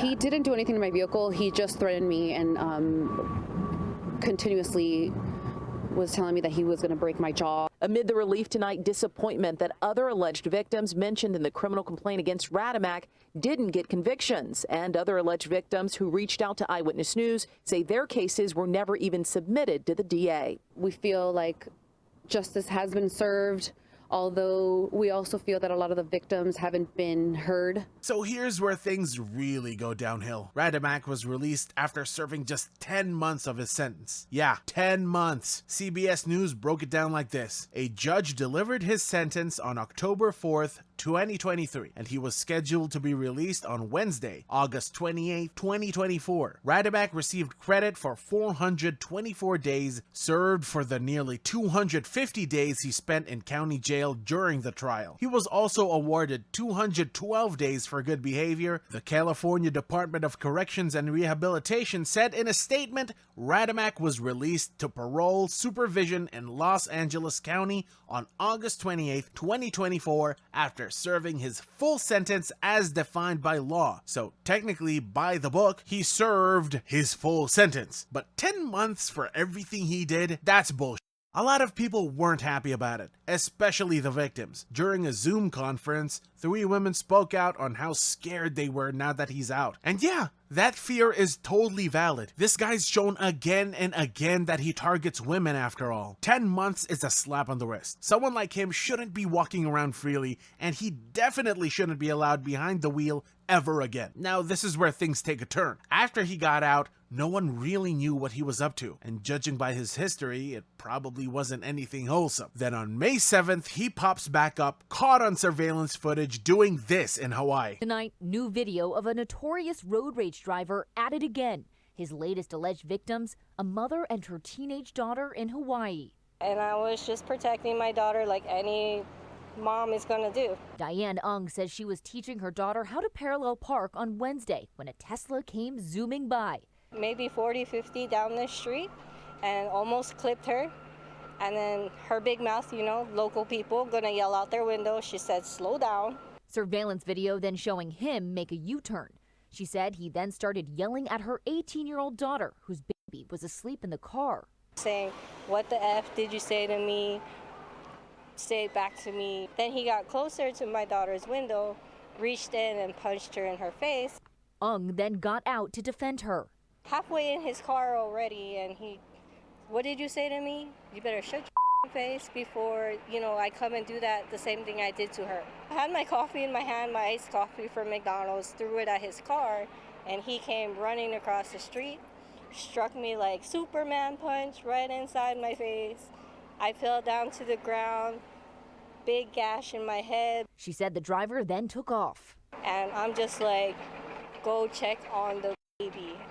Don't worry about me. Go check on the baby. What a tough guy, right? Real masculine energy just radiating off him. He punched a 35-year-old mother and her 18-year-old daughter in the face while a baby was sleeping in the car. Why? Because the daughter had the nerve to say, slow down. That's it? That's what set him off? This is what happens when you release someone who clearly hasn't learned anything. No reflection, no growth, and let them out early. A repeat offender gets released 4 years early, gets this insane second chance, and what does he do? Dives straight back into doing the one thing he's known for. Like he thought, wow, that was close. Anyway, time to assault more women. Luckily, after he assaulted those 2 women, he didn't stay out for long. Honolulu police arrested him the next day and hit him with charges for unauthorized entry into a motor vehicle and 2 counts of assault. He got transferred to jail, and then karma showed up. According to CBS News, at approximately 4:25 p.m. Monday, May 12, 2025, Nathaniel Radamak was allegedly assaulted by other inmates in the housing unit at the Halawa Correctional Facility, said a statement from the Hawaii Department of Corrections and Rehabilitation. He sustained injuries to his face and torso and was taken to a local hospital for treatment. This guy needed to be humbled, and humbled he was. After getting his face rearranged, they tossed him right back in jail with this lovely mugshot. According to Tizzy Ent, some guys inside figured out who he was and decided to handle things themselves. And honestly, in my humble opinion, that was a long time coming. Hopefully this serves as a wake-up call for Radamak, but highly unlikely. After the news broke about him attacking that mom and her daughter, another woman came forward. She recognized him from the coverage and past news articles and realized, wait a minute, that's the same guy from the gym incident she had recorded. So yeah, that gym clip got passed along after she saw the news and realized just how serious this guy's history is. Now, the big question is, what's next for him? Because it's painfully clear this guy hasn't changed at all. Still violent, still unpredictable, still the Tesla road rage driver. And just to be clear, that gym incident happened a few weeks ago, so this is still really fresh. So here's the rundown. His Hawaii saga begins. He either moved there or was just visiting. He harasses a woman in the gym, assaults a mom and a daughter, gets arrested, takes a beating in jail, and then the gym video gets handed over to the media, probably to the cops too. He's still locked up, and his court date for the assault was set for May 22nd. He pleaded not guilty to a felony charge for unauthorized entry into a vehicle and 2 misdemeanor charges for assault in the 3rd degree. And currently, it looks like Radamak will remain in custody as the legal process plays out for the new charges. So as you can see, the story is still actively developing. According to NBC Los Angeles, the 3 victims' attorney, Gloria Allred, said while she does not know how and when Radamak moved to Hawaii, she promised to push for an extradition once he's found to have violated parole. I'd like to see him, if he is convicted in Hawaii, be sentenced to the maximum sentence that is possible under the law. I would like to see him brought back to LA to serve a further term. If this guy doesn't end up behind bars for good, he's just gonna keep doing this. If the justice system keeps handing him freebies, news stations might as well keep a camera crew on standby, because this won't stop until someone finally treats him like the threat he actually is. And if that day does come, that's a win. Not just for the victims, but for literally anyone who doesn't want to get jumped by a Tesla driver with roid rage. Hope you enjoyed this one. Leave your thoughts down below, and I'll see you in the next one. Dude, what the wrong with you? We are going to the front office. Dude, what the hell is wrong with you? No. Dude. No. I'll go to the front office Come with on. you, bro. Come on. This story comes straight from TikTok user ChaseAce81. What started as an ordinary day at the gym quickly turned into a moment that nobody should ever have to experience, and of course, TikTok had plenty to say. So this is what happened. During his workout, Chase decided to take a quick trip to the restroom. As he walked in, he noticed one of the stalls was locked, and so he chose the next one available, and went on about his business. While there, Chase heard someone enter the restroom, but he didn't think much of it at first. I mean, it's a space where anyone with access to the apartment could enter, so yeah, nothing to worry about. But then he started to hear rustling noises coming from the locked stall. It struck him as odd, given that the door had been locked when he first arrived. A few moments later, Chase looked down and saw something that completely caught him off guard. There was a man lying on the floor underneath the locked stall. At first, he generously thought, maybe this is maintenance, fixing a broken door or something, but that theory quickly fell apart when he realized that the man wasn't working on anything. Instead, he was staring up at him from beneath the stall. I thought I'd give a little recap video. So yesterday I was at the gym. This is the gym at my complex. I'm at the gym, I decide I have to go to the bathroom. I walk down this way. Bathroom is over here. This is the bathroom. Let me check and see if anyone's in there. There's no one in here. So I come in the bathroom, I walk by, I go to this stall. I try to go in, the door's locked. I go to this one instead. I'm going to the restroom and I hear someone walk in the bathroom door. They walk by me, I see them go to this door, I don't hear anything else. Then I hear rustling around and I can tell that somebody crawled underneath the stall right here. I'm sitting right here. I'm sitting down right on this toilet and I see someone walk and I can see under right here, I see someone crawl under into that stall. So I'm already weirded out. I've given the benefit of the doubt. I think, oh, maybe their maintenance got called and there's not actually anyone in there. And, you know, he's just unlocking the door from the other side. So, you know, a couple seconds go by, I'm just weirded out, I'm trying to get out, I finish. As I'm about to be done, basically, I hear more rustling around. So I turn my head and I kind of look under, like, what is going on over there? I see him laying down right here. So look, there's not much room right here in between us. He's laying down right underneath the stall. I see his feet back there, and then I look a little deeper, and he is laying on the ground right there, underneath the stall on the back side, and the door was locked, and he's laying underneath, looking up underneath it into me where I am in there. That is not cool. The realization left Chase completely stunned, as it would any other well-adjusted person, and he didn't hesitate to confront the man, demanding to know what the hell he was doing, and from here, things began to escalate. What are you talking about? I look at the stall and you're looking at me under the stall. That's weird. I'm trying to make sure you're not doing. No, come out here. Come out here. What the hell are you talking about, man? I'm not trying to look at you like that. I look under the stall and you're crawling under the stall. Because I'm making sure you're not using needles and shit, dude. Why would I be using needles? Because I've seen it before in here. There's homeless people that come in here and use. Nah, dude, we're going to the office. Come on. What are you talking about? You know exactly what I'm talking about. What's your name, dude? What? You don't know how mad that just made me. Dude, I'm telling you, I'm literally just trying to make sure you're not doing here, that's all. What does that mean? Because there's people that come in here, there's homeless people that come in here and shoot up in here. And are you the security? Bro, no, I'm not security. I'm then just like who gives me the authority to look underneath the stall? I'm just looking at the floor, bro. No, you're not, I'm trying dude. to make sure that you're not like doing weird stuff. I'm not like that, bro. I'm not doing no weird. I'm just trying to make sure that I've been in here before and I've seen homeless people coming in and out of here. You live here? No, I don't live here. Oh, you want to know if someone's doing drugs?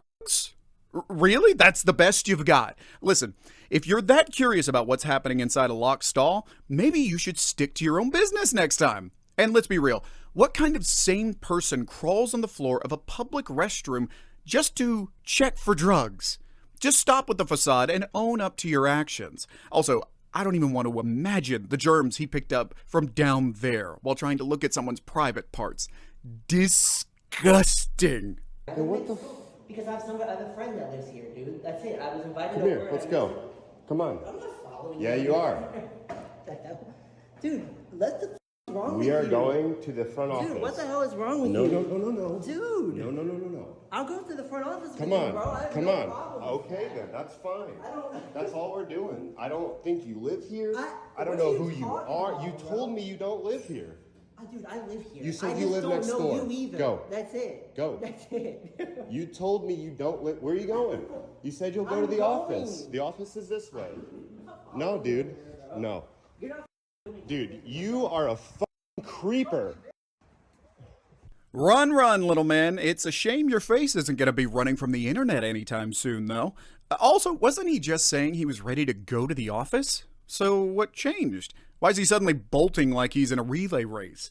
Funny thing is, he doesn't even live in the complex. Chase made that part pretty clear during their little chase around the bathroom. So not only are you being a creep, but you're also trespassing? That's a double whammy, my guy. And at this point, it's clear the Peeping Tom isn't looking for a way to explain himself. He's looking for the nearest exit. But don't worry, Chase isn't about to let him off that easily, because our guy actually called the cops immediately. Brilliant move, if you ask me.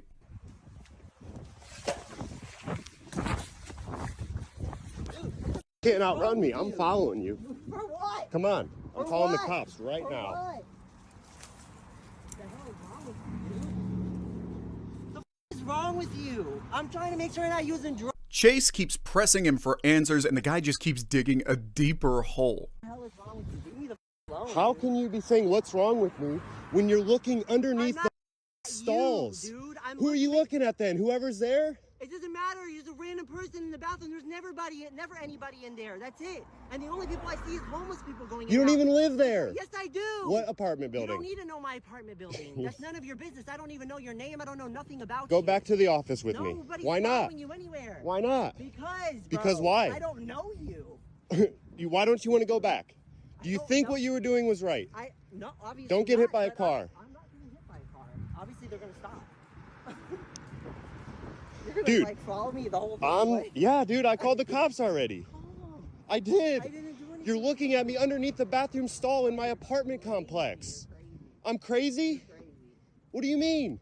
What's crazy about it? Nobody's looking at you, bro. I'm looking to make sure you're not using drugs. So you're crawling on crawl bathroom? under the stall. Yes, you did. I didn't crawl You were under on your stall. stomach. What are you talking about? Are you okay? Are you okay? You know, I've never actually come across a crazy person until right now. That's fine. You can think I'm crazy. Anyway, with the updates available, it seemed the cops hadn't arrived on time. While they were stalling, they also advised Chase, the victim, not to follow him for his own safety, which I think makes sense. He also reported the incident to the management of the complex, but let me tell you, the responses he got from both management and the police, absolutely mind-boggling. People are asking me where's part 3 or to give them an update on what happened. And the update is one of you guys found him, someone, I don't know, I forgot, thank you whoever you are. They found a mugshot and I got his name. I went to my complex, I reported it. You know, they've done everything they can do. When the cops came, I showed them the video and they told me that if he wasn't touching him while looking at me, or if he didn't touch me, then technically he didn't break any laws and he didn't do anything wrong. And I don't know how that's possible, but that's what they told me.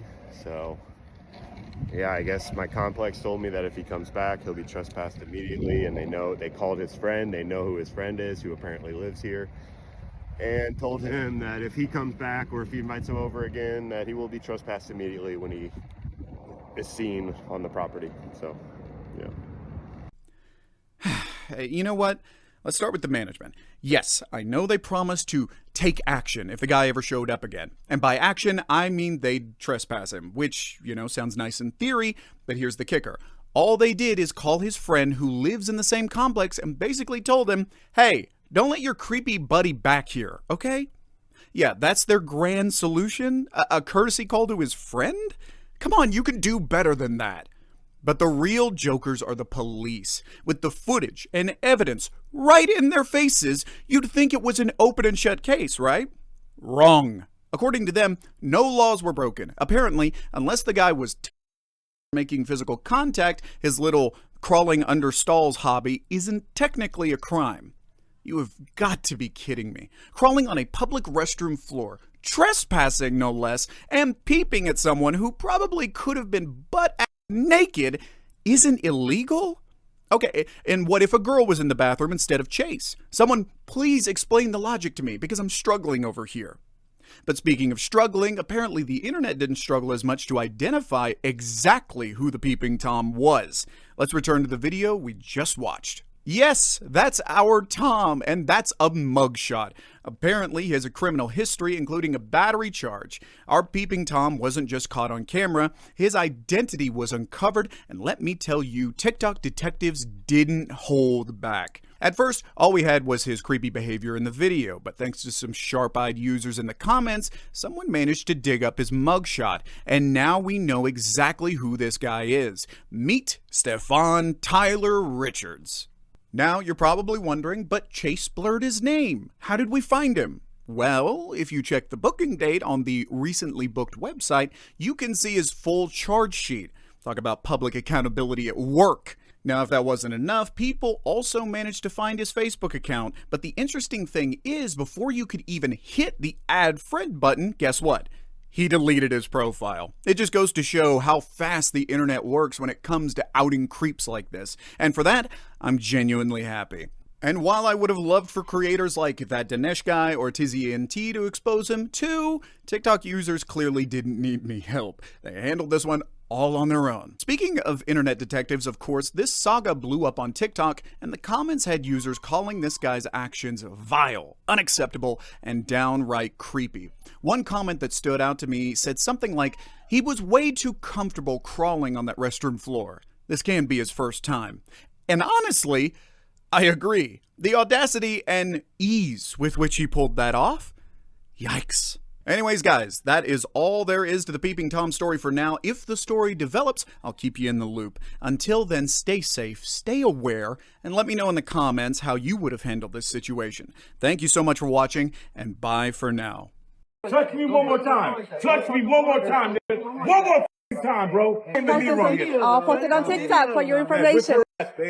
So, to give you some context here, a woman behind the camera noticed a few customers being rude to an elderly Walmart employee. A few staff members, including the woman, wanted to figure out what was the problem. So let's check out the video just so you know what I'm talking about. Hey, bro. I get to the incident with one of our employees over there inside, She don't speak English, bro. I asked for her help 3 times. Yeah, I know. And then she started yelling Spanish at me, vulgar language. She knows what she was saying. Basically cussing me out, dude. Yeah. That's not professional. She's old. She's not gonna be cussing at you.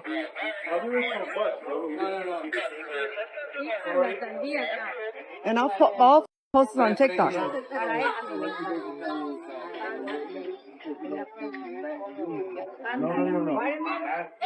Hey, I need help getting you both.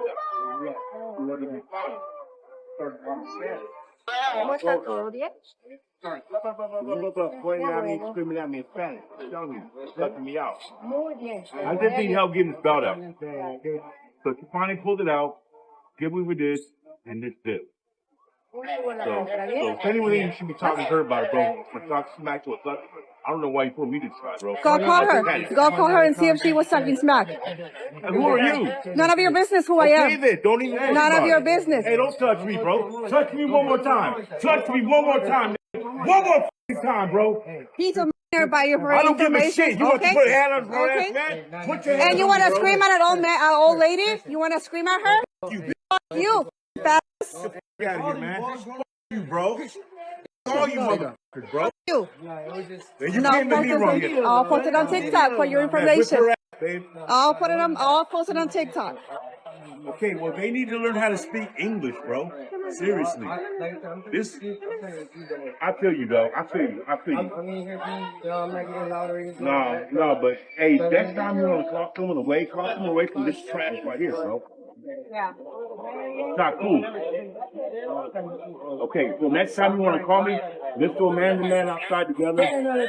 I don't want to jump the gun, but I'm pretty sure an elderly lady didn't just cuss him out for no reason. And if she did, it was probably triggered by his insufferable behavior and short temper. He knows what she was saying?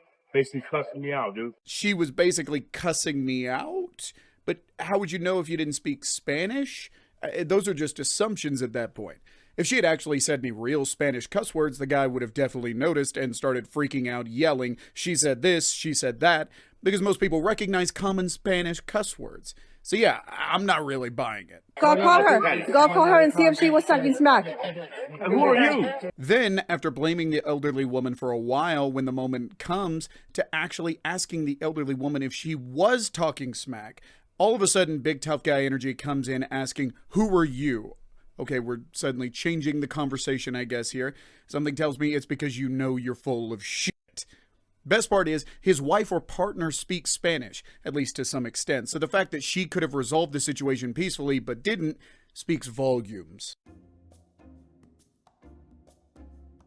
Have your business. Hey, don't touch me, bro. Touch me one more time. Touch me one more time. One more time, bro. Moments after, where is all this aggressive behavior coming from? Especially with kids and customers walking by? Why does he need to be such a jerk? The worker barely touched the guy's arm and all hell broke loose. This TikTok commentator sums it up very well. All that kid did was touch his arm to bring the attention back to the situation, and he emotionally fell apart.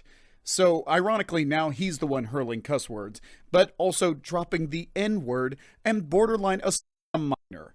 Great. On TikTok for your information.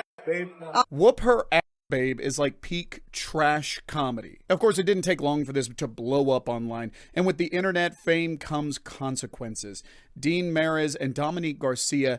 Hey, Dean, how's your air conditioning and heating business doing? Oh, apparently not so great. Yelp had to halt the page from receiving any more reviews. And what about your website? Oh, also gone. What I don't understand is that in his Facebook, he claims to be such a man of God, like a super religious person, and yet he's out here acting like a total bully. But I guess if you can rack up 30 criminal cases, maybe hypocrisy isn't at the top of his concerns. That Dinesh guy, take it away. What's most interesting about Dean is his criminal record.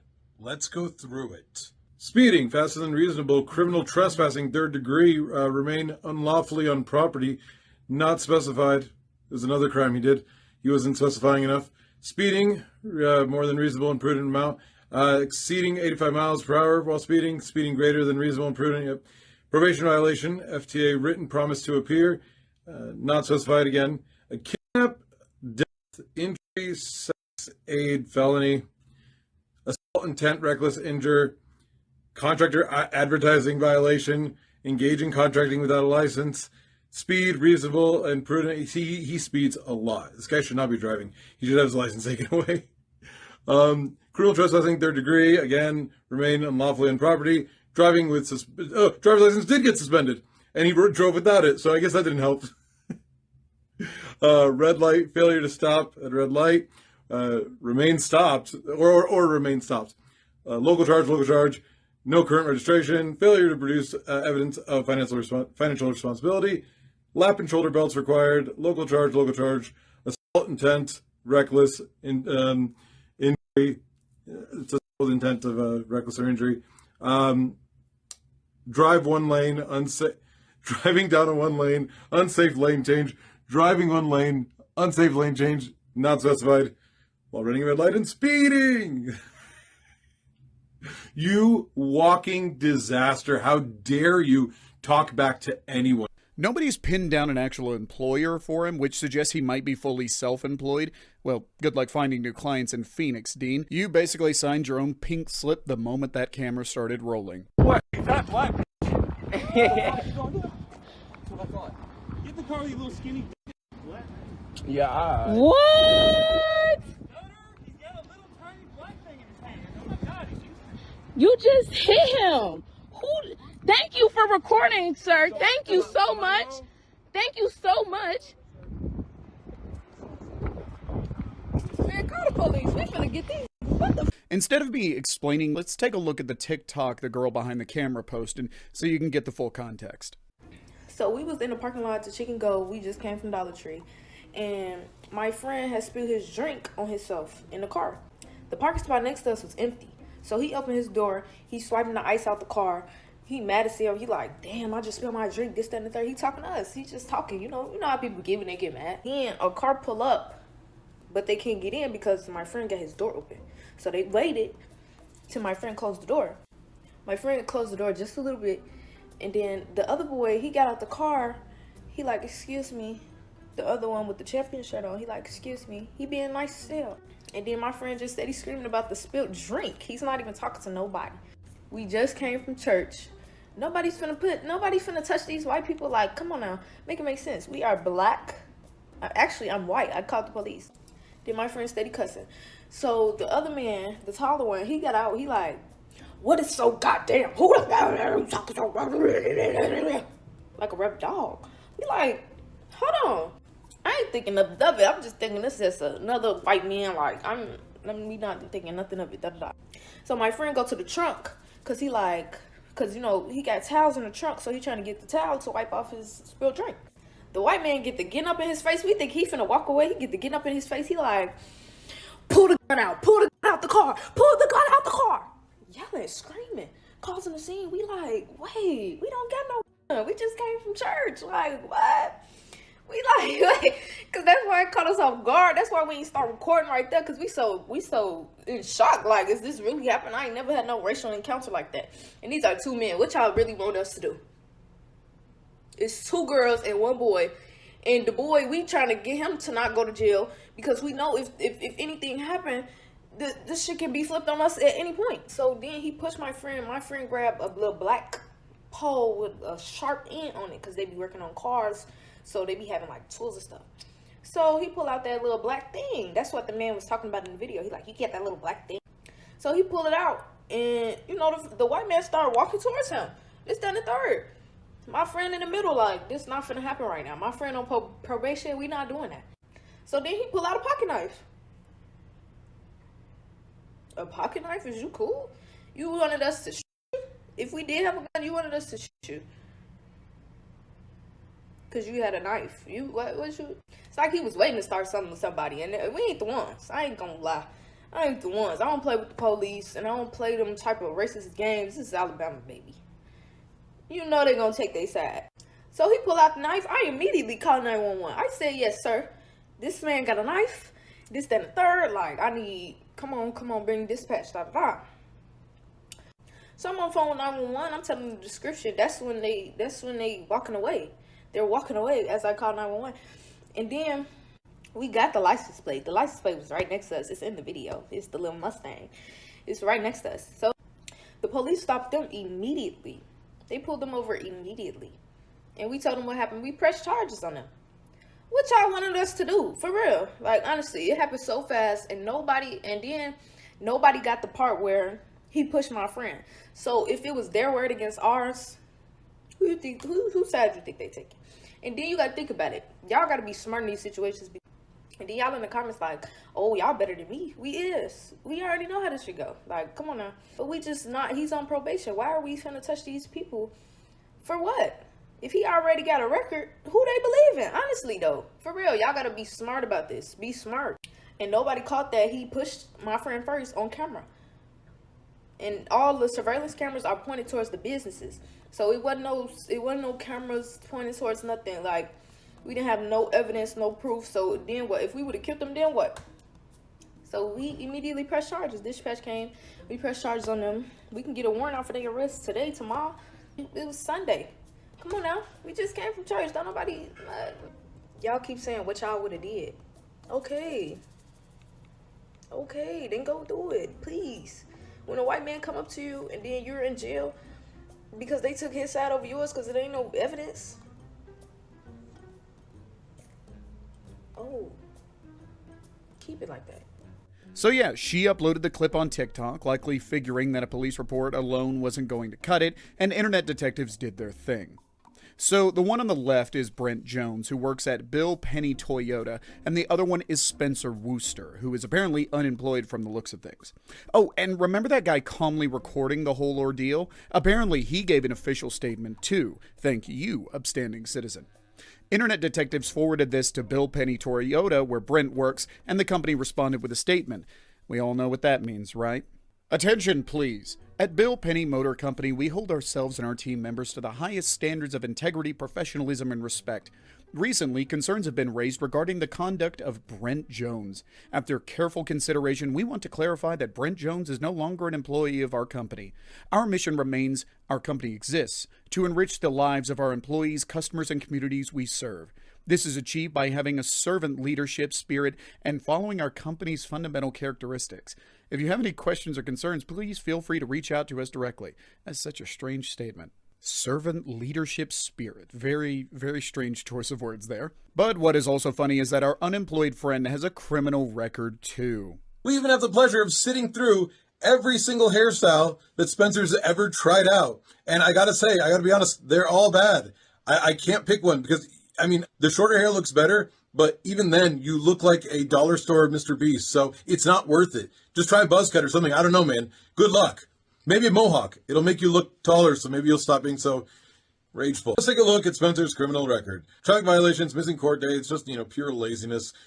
Typical thug here, always getting in trouble. Nope, domestic violence. It seems like always, racists always have a domestic violence charge. Why? Finally, I want to share a few shorter clips I stumbled on while researching news stories. They don't have enough context for a deep dive, but they were pretty wild all on their own. This creep, for example, got caught filming under someone's skirt, enough said, so let's just watch. He was taking pictures of her. He's clearing the pictures off of his phone. Ariel, get the Brian, stop! Brian, stop. Talk to me now. Let's go. You see that? Yes, I did. I see the video. I see the video on his phone. He was. He went. I saw him. Thank you. Disgusting behavior. Thankfully, the woman behind the camera and her husband filed a report, and the guy got arrested.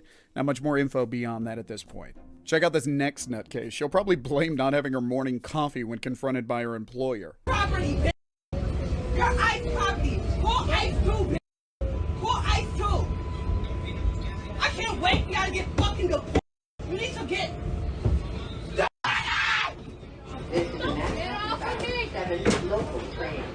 The next stop is 76. Yo, this gentleman right here just said if he wasn't at work, he would clock me. This gentleman. Oh, no. You got it. I still. Look, there's bread. What is that? Okay, what was your order?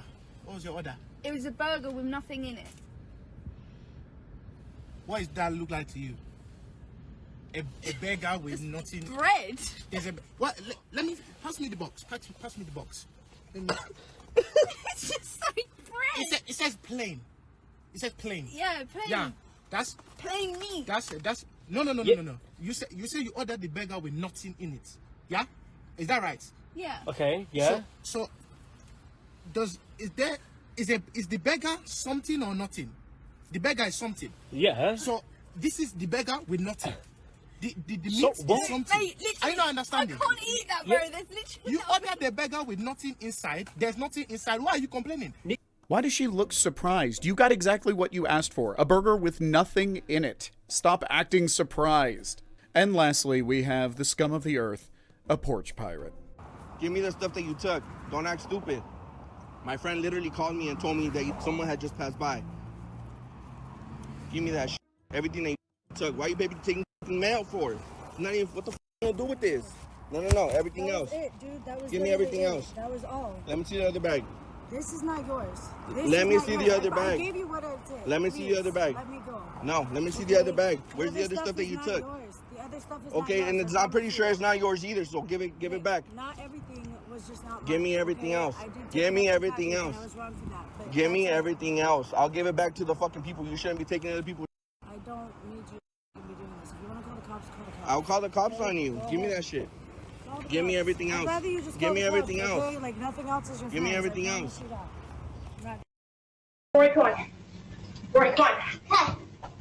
you that. This story is going to be pretty wild. I mean, after hearing such a cry for help, you'd think something serious happened, right? Maybe someone got shot, injured, or maybe the woman was being chased by someone. Well, let me explain. Apparently, on November 19th, 2024, Michael Jenkins, who is a black man and a real estate developer in Ohio, was coming home after a long day at work. Just a regular evening, nothing out of the ordinary. As he parked, something weird happened. There was a woman standing outside his house, 2 kids with her, just standing there. Now, maybe she was lost, maybe she needed directions, so like any normal person, Michael asked, "Hey, can I help you?" And instead of answering like a normal person, she stared at him, skipped right past the yes or no, and instead asked, "Do you live here?" "Madam, that is not the question you were asked." Michael, obviously thrown off, responds, yeah? But apparently that wasn't good enough for her because she shook her head and straight up accused him of trespassing. She literally said, "I don't believe that."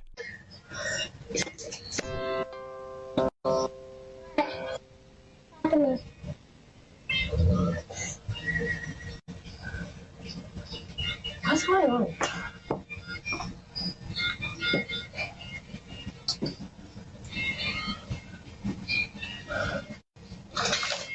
Do you live here? Yeah. You do? Papa. I don't believe that. What? I don't believe that. You don't believe what? Excuse me? Michael is standing in his own driveway, in front of his own house, saying he lives there, and this random woman just decides, nah, that's not adding up for me. Before Michael even had time to process what just happened, she grabbed her kids, started screaming for help, and took off running towards the back of the property. Like, full-on sprint panic mode. This whole time, Michael never got anywhere near this woman, and neither was he holding a weapon. So what exactly was she panicking about? And then, I can only imagine Michael getting hit with the realization of, wait a second, how long before the cops show up? Because let's be real, there's a white woman with 2 children in the night frantically screaming and running from a black man who just wants to go home. I've seen plenty of news headlines to know where this is going. So what are you doing? Roid, come on. Roid, come on.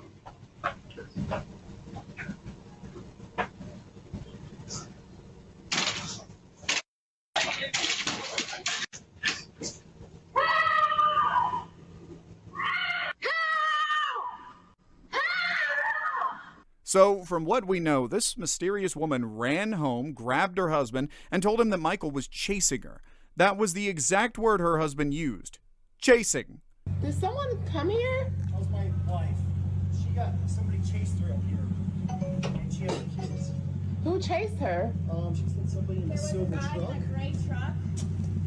And he came around the corner and I was in the street. And so I come up and I just have my kids. And so I'm like gonna pretend that I'm coming home. And so I pull up and I start walking to your back gate. And he stops here and he goes, "Are you looking for someone?" And I said, "Nope." And then he sat here and I was like, "I need to get in." Well, that's my husband. That's why he lives here. Yeah. He lives here. So he came in and he said there's a lady screaming. And I'm like, that's... She got all worried that some... Scared the crap out of me. How? I'm so sorry. How did he scare you, though? I just seen her in the driveway and I was like, "Are you looking for somebody?" Because I was pulling up out. And I saw someone walking in our driveway, too. And I'm like, why is someone walking in our driveway? I'm sorry. All right, sorry. She said that someone was following her. So you were walking from there? No, you came this way, didn't you? No, I came down this street right here. Yeah. And I was riding slow because I'm looking at our Christmas lights. Well, you just have to understand my point of view. Being by myself with 2 kids, I just saw a car coming, and so I was like, "Oh, it scared me," and so I just pulled up here, and I kept thinking, this could be his house. But you didn't say, "This is my home." You just said, "Are you looking?" So, this lady right here is telling us that she didn't believe that was Michael's property because he didn't say that was his home? So if he had said, "This is my home," she would have believed him, right? This could be his house. But you didn't say, "This is my home." You just said, "Are you looking?" I was like... I did. When you was on the porch, you asked me, "Did I live here?" I said, "Yeah." And you said, "No, you don't." And you said, "I don't think you do." It was obviously you could tell that I was really caught off guard. Like, At this point, Michael and his wife straight up told her to her face that she was lying. And suddenly, the story changed. This woman is changing the narrative. It's no longer the use of words, it's the body language. Obviously, she was caught off guard, and a black man entering his home after a long day at work is the problem here. I'm pulling in my... It's like I'm pulling in my house. Like, this is not... This neighborhood is probably one of the best neighborhoods in Ohio. You don't have to worry about stuff like that. Well, I'm very sorry. I really hope that you're not upset with me. Come on, babe. Go in the house. Let's go. You told me that I didn't... So yeah, she and her husband apologized. However, the story doesn't end there. Michael's wife thought they would receive a personal apology in the aftermath, even some flowers and a note, but nothing ever came from Bishop, her husband, or the homeowners association. I reached out to the HOA immediately after it happened, the wife said. HOA ghosted me for lack of a better word. So, she decided to post the CCTV footage on the community's Facebook group, and from there it went viral. And as expected, the internet wasn't having it. Eventually, this woman was identified as Michelle Bishop, the CEO and co-founder of the Ladies' Edge, a fitness center in Ohio. This is where things got ugly, not only for Michelle, but also for her business. As reported by the Daily Mail, Michelle's business came under fire the moment the footage went viral, and they have been pressured to close down, with all social media accounts forced to go private. So yeah, her Facebook and Instagram went private, and her TikTok became a slaughterhouse at this point. So Michelle was forced to make a public statement, which, in my opinion, made things even worse for her. And all the things. So I want to jump on here because my Facebook is public, and for those of you guys who are telling me that I owe a public apology, one, I will not apologize for making any sort of racist remark. I am the furthest thing from a racist. I will, however, apologize that my expression could ever come across in such a way, or that somebody could think something of that nature of myself and my family. So, long story short, I need to give the context because there's a lot of y'all who are, I'm sure, coming to my page right now, not knowing. JB's coming down. Hold on. And he says, "This is my house," and I said, "I don't think that it is." And at that point, the only reason that I said that was because truly the awkward encounter of slowing up behind me, talking to us multiple times. I'm in this frantic state. It's late at night. I got my kids, my 2 babies. For some reason, I thought she was going to apologize, but instead it turned into her telling her side of the story. Now, don't get me wrong, it's totally fine to share your side of the story, but please don't spin the story to suit your narrative. Why did she claim that Michael was repeatedly trying to talk to her? The conversation that occurred before she started screaming for help is probably less than 25 words altogether. Or did I miss something? The lady at the door is not answering. There's no other homes that are well established. I mean, there's construction. It's a corner house. I'm just thinking, oh my gosh, I'm on the front porch. This truck literally is halfway up the driveway. And I was like, my radar was like, nope, I don't think that this is your house. And so I said, I don't believe that this is your house. And so I'm starting to unbuckle cash, and I grab, and I freak. I go, "Rory, run." And so I take off the porch, and I literally run as fast as I can, screaming at the top of my lung. I'm getting all these messages, I'm so sorry. Screaming at the top of my lung. I've never, ever, ever screamed the way that I screamed. And I'm running through the front yards of everybody, praying that the Ring doorbell would capture us. Finally, to get to a woman's house, I'm bang on the door. And at this point, I'm dialing 911. And I said, "Can I please come in?" And the woman said, "Yes, come in." And so I'm staying there. I'm talking to the sheriff. And more than anything, I was not looking for him to come to my rescue at this point. My husband was going to come. I'm in this woman's house. The door is closed. And I tell the man, he said, "Do I need to come out?" And I just said, "No." I said, I was just calling to let you know that this just happened. My husband's going to come get me. And he says, he asked me if I wanted him to come out. And I said, no. And so the woman then, I was at her house, she literally asked me and said, she said, "I don't know how to ask this." She goes, "But was it a black man?" Because she goes, "It's a black family that lives there." And I said, "No, I believe that this is a white man. He was a white man in a truck. A young white man is what I said." And she said, "Okay." She goes, "Because that's a black family that lives there." And I said, "No, I don't think that it was a black man." And then when my husband got there, I stood out front, and we're still trying to get the Ring doorbell footage of me talking to my husband. But he asked me again, he said, "What house was it?" And I said, "It was this house right here." And he goes, "Are you sure it wasn't a black guy?" He goes, "Because that's a black family." And I said, "No, I don't believe that it was a black man." And so we get in the car, and we go to pick up the stroller. And I've said this a million times, I have never felt the fear that I had even just pulling up in front of the house when John opened the door to get out of the truck. The amount of, I've never went into like fight or flight like that before. And so I promise you, this is reverse psychology at its peak, and I'll tell you why. Michelle knows that racial profiling is all over her business and social media accounts right now, and she thinks the best way to wriggle out of this situation is to claim she thought it was a white man and not a black man. Listen, Michelle is a great storyteller, I'll give her that, but she did not think this damage control strategy through, because this video really did make things worse for her. Her story does not align with what we all saw on the Ring camera footage. So he gets out of the car and he goes up to the woman's house, and a woman comes out onto the front porch and she says something along the lines like, did you forget something or did you leave something? And John laughs and he's like, yes, we did. I'm so sorry. And I get out of the car and I walk up to the woman, and I could not tell her fast enough what had happened.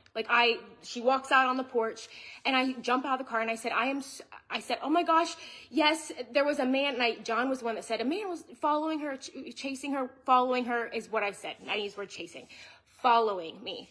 And, so she said, I jumped out of the car and I said, I'm so sorry. I said, literally, I was pretending that your house was my house. I was walking up the driveway, and then I was like turning in. I was pretending that it was yours. And she goes, yeah, that was my husband.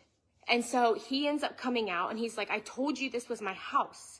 And at that point, I literally started, I said, I'm so sorry. I said, I am so sorry. And I told him, I said, sorry. I said, I'm so sorry. And then, what exactly did Michelle tell her husband when she ran home? If there hadn't been footage to prove what actually happened, would Michelle and her husband have tried to punish Michael for supposedly chasing a white woman with 2 kids at night? I said, I said, this is your house. That was my words. I said, I'm so sorry. I said, this is your house. I said, I truly kept thinking like, maybe this is his house. Maybe this is his house. And he says, well, I told you this was your house. And I said, you have to understand. I said, I'm so sorry. I said, it was such an awkward encounter. I said, the truck was like starting to slow behind me. And I'm out here with my little girl and my son. And I said, I'm a mom, and it was dark. And he said, but I told you that this was my house. He says, I was driving slow because I was looking at my Christmas lights. And once again, I said, I am so sorry. And they truly, they did not take my apology.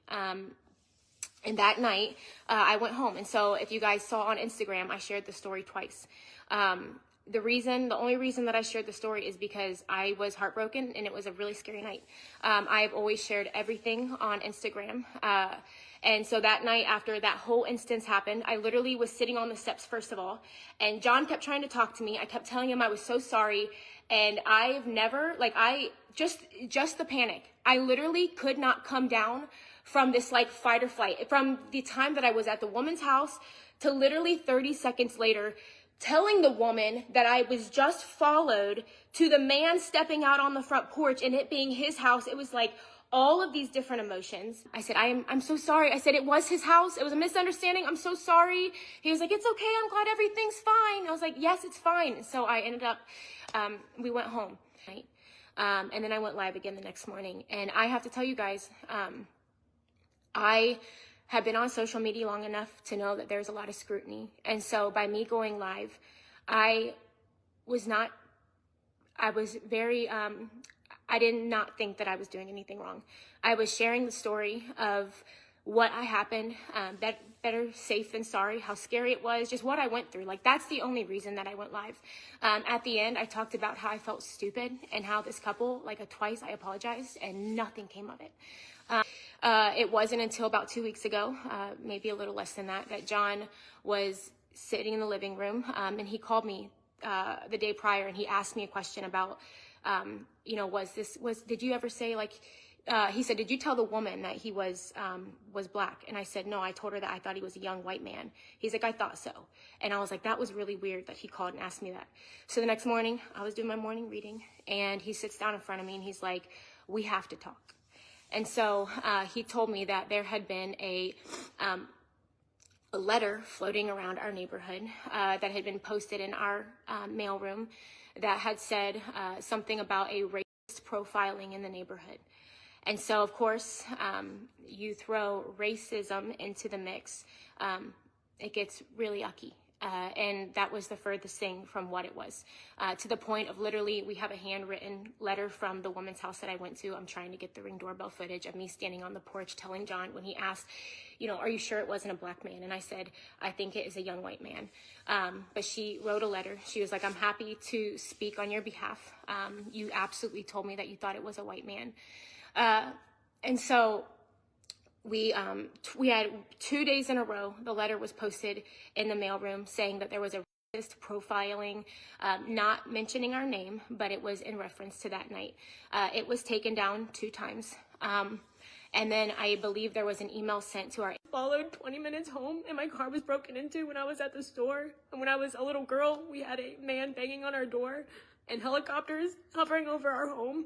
So did I overreact? Yeah, maybe a little bit. But I showed up at the door and I said that I was sorry 2 times. Apparently, the internet took things too far. I mean, were the death threats really necessary? 2 wrongs don't make a right. I'm not here to preach, but I mean, you should get the point. Anyways, Michelle's damage control backfired on her. People weren't buying her apology, and the threats got even worse, unfortunately. One user commented, "You were not being chased, so why did you say you were being chased? It's not a misunderstanding. This lie could have killed that man. Save the tears. The least you could do is take responsibility for your actions." Seeing the amount of backlash that video got, Michelle did eventually put out another video, this time a little more remorseful. Hey you guys, I made a video a couple of days sharing what was happening, and I wanted to come on again and reiterate my apology to the Michael and Brittany Jenkins, but also share with you guys the threats that my family is now receiving. So first and foremost, the Michael and Brittany Jenkins, from the bottom of my heart and my family's heart, I am so sorry for the way that I made you guys feel that night. I understand why you felt that way. I get it. I truly do. It was the worst timing and the biggest misunderstanding. And from the bottom of my heart, I would never want to make anybody feel unwelcome. If you know me, I include everybody. And so from the bottom of my heart, I seek forgiveness, and I am very sorry. We now that the video is aired and people are thinking that it was some malicious racial profiling or incident, our family is receiving hundreds, if not thousands, of threats. Every single one of our businesses is seeing devastation. One of our businesses has temporarily had to close because of threats. Our family is receiving threats through every avenue that you could possibly reach us, through phone calls, through text messages. People hope that our children slow down, that my husband is going to come home to no wife and to being a single dad.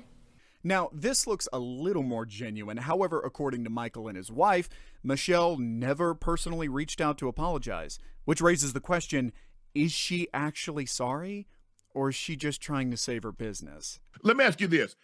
She issued an apology. She also said that she reached out to you and tried to apologize multiple times, but she hasn't had a response from you. Did she try to apologize to you in person, or was it through this video that you guys have seen? She has not tried to apologize to us in person, via phone, via knock at the door, via a phone call, via email. No, only the live videos. And what's next? Are the Jenkins pressing charges? If this story keeps unfolding, I'll be back with a follow-up video, or I'll pin a comment down below with an update. But until then, thank you so much for watching, guys. I will see you next time. Her face. What? What were you gonna say? You're a. What did you say? Are you? I'm a. Are you? That is none of your business and none of your concern. Yeah, it is. I pay taxes. That doesn't mean shit. So, this old lady, now identified as Cheryl, must have woken up and chose chaos because for whatever reason, she decided that today was the day to go full rage mode. And this time it was Janet, a 21-year-old just trying to pick up her McDonald's order. It was just a normal day for Janet, door dashing. She pulled into the McDonald's and parked in a mobile order curbside pickup spot. It was nothing unusual and no rules were broken. She went inside, expecting a quick in and out pickup, but by the time she got back to her car, her windows were allegedly cracked, and Cheryl had pulled up beside her in a drive-thru designated spot while waiting for her own order. And then all hell broke loose. Cheryl starts screaming, "This is for mobile orders, you stupid bitch." Now, maybe it's just me, but that's not very nice. And because no Karen meltdown is complete without hand gestures, she had her middle finger flying high at some point. And as if it wasn't enough, she then questions if Janet is illegal and brags about how she pays her taxes. Again! Say it again! This Karen, she thinks she's gonna cover her face. What? What were you gonna say? You're a what did you say? Are you I'm illegal? Are you? That is none of your business and none of your concern. Yeah, it is. I pay taxes. That doesn't mean shit. What does that have to do here? That's a mobile order and I picked up a mobile order. And what? How do you know I'm illegal? What? Okay, so then be quiet. Don't ask that question. You're very racist. That is racist. You're a Karen. You're a Karen. Don't ever do that again. I hope you get your karma. Cheryl? Shut up. Shut up. And you just called me an illegal. Go home.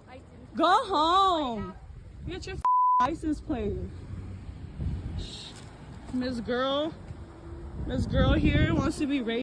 Call me illegal because what? Because I got my mobile order and I'm a cunt.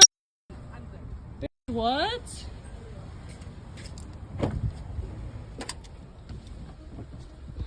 I love the classic "I pay taxes" flex. It's always the go-to line for most Karens. Well, good for you, Cheryl. I'm sure you've been itching to let that one out. Now, just to be clear, Janet wasn't even in the wrong, as you saw in the video, but even if she had been parked incorrectly, how did we suddenly go from wrong parking to questioning their immigration status, especially considering what ICE has been up to lately? Thankfully, Janet caught the juiciest part of this mess on camera and uploaded it to TikTok. Unfortunately, though, not long after it was posted, TikTok took it down for harassment and bullying. TikTok, I think you got the roles reversed here. Pretty sure the person being harassed wasn't the one doing the bullying. But anyway, Janet appealed and the video got reinstated, only to be taken down again almost immediately. So, to make sure the conversation didn't appear with the video, Janet dropped all the details in the description. In her words, "Well, Cheryl parked next to me in a drive-thru designated spot while she waited for her drive-thru order, and she decided to say, 'This is for mobile orders, you stupid bitch.'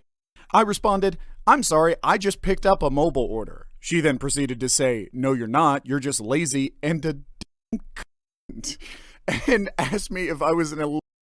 I was flabbergasted, so I pulled out my phone and started recording. Of course, the internet detectives got to work, and it didn't take long before Cheryl was fully identified. Turns out her name is Cheryl Vaux, and she's the president of a company called Productive Solutions. Oh, the irony. Because after this, I'm not sure her company will be productive anytime soon. Once Cheryl's identity was out, the internet did the exact same thing Cheryl did to Janet. They went ballistic. TikTok and Instagram users started calling for a boycott, and before long, Productive Solutions' official website, productivesolutions.net, mysteriously went under. But that wasn't all. Yelp also took a hit. Within days, the company's page was bombarded with over 200 scathing reviews, dropping its rating to a miserable 1 star. Eventually, Yelp had to disable comments and even joined in on the chaos. And if that wasn't enough, people started uploading screenshots and videos of the incident directly to Productive Solutions' Yelp page. I mean, at this point, it just keeps getting better for Janet and worse for Cheryl. But if you thought Cheryl was done, think again, because she gave her side of the story. Vaughn told the RGJ the incident escalated due to her own lack of self-control. She said she was reading news on her phone that made her angry as she was waiting for her food. That's it? Out of all the possible excuses, she said that she was reading the news on her phone and it made her angry. Really? Cheryl, that's the best you got? If reading the news makes you that mad, maybe just Put your phone down? Meditate? Punch a pillow? Literally anything other than verbally assaulting strangers? She then followed up with this flimsy excuse by saying, as someone with a short temper, I allowed my anger to get the best of me and directed that anger at the young woman as she exited McDonald's. I believed she had taken up a spot reserved for mobile orders, Vox said. Vox said she understands the consequences of her actions, but asks that death threats and negative comments directed at her family and her daughter's business stop. We all have bad days. Most of them aren't captured on video and circulated on the internet, Vox said. I will continue to reflect on my behavior and strive to learn from the mistakes I've made. Here's what Janet had to say. Chavez said she understands there might have been some miscommunication, but doesn't believe it should have escalated the way that it did. Chavez was already in the spot when she ran into the store to check on the order. She works a second job as a delivery driver for DoorDash. So, we've just learned why Cheryl hasn't been fired yet. Her daughter runs Productive Solutions. I just gotta say, I do feel bad for the daughter because her mom essentially dragged her through all of this mess, and now her company's reputation is down the drain.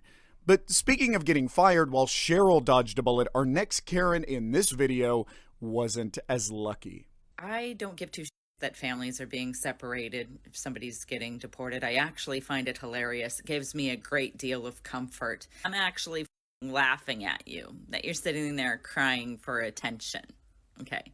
Welcome April Martison, also known as Melody, who picked up her phone and thought, you know what?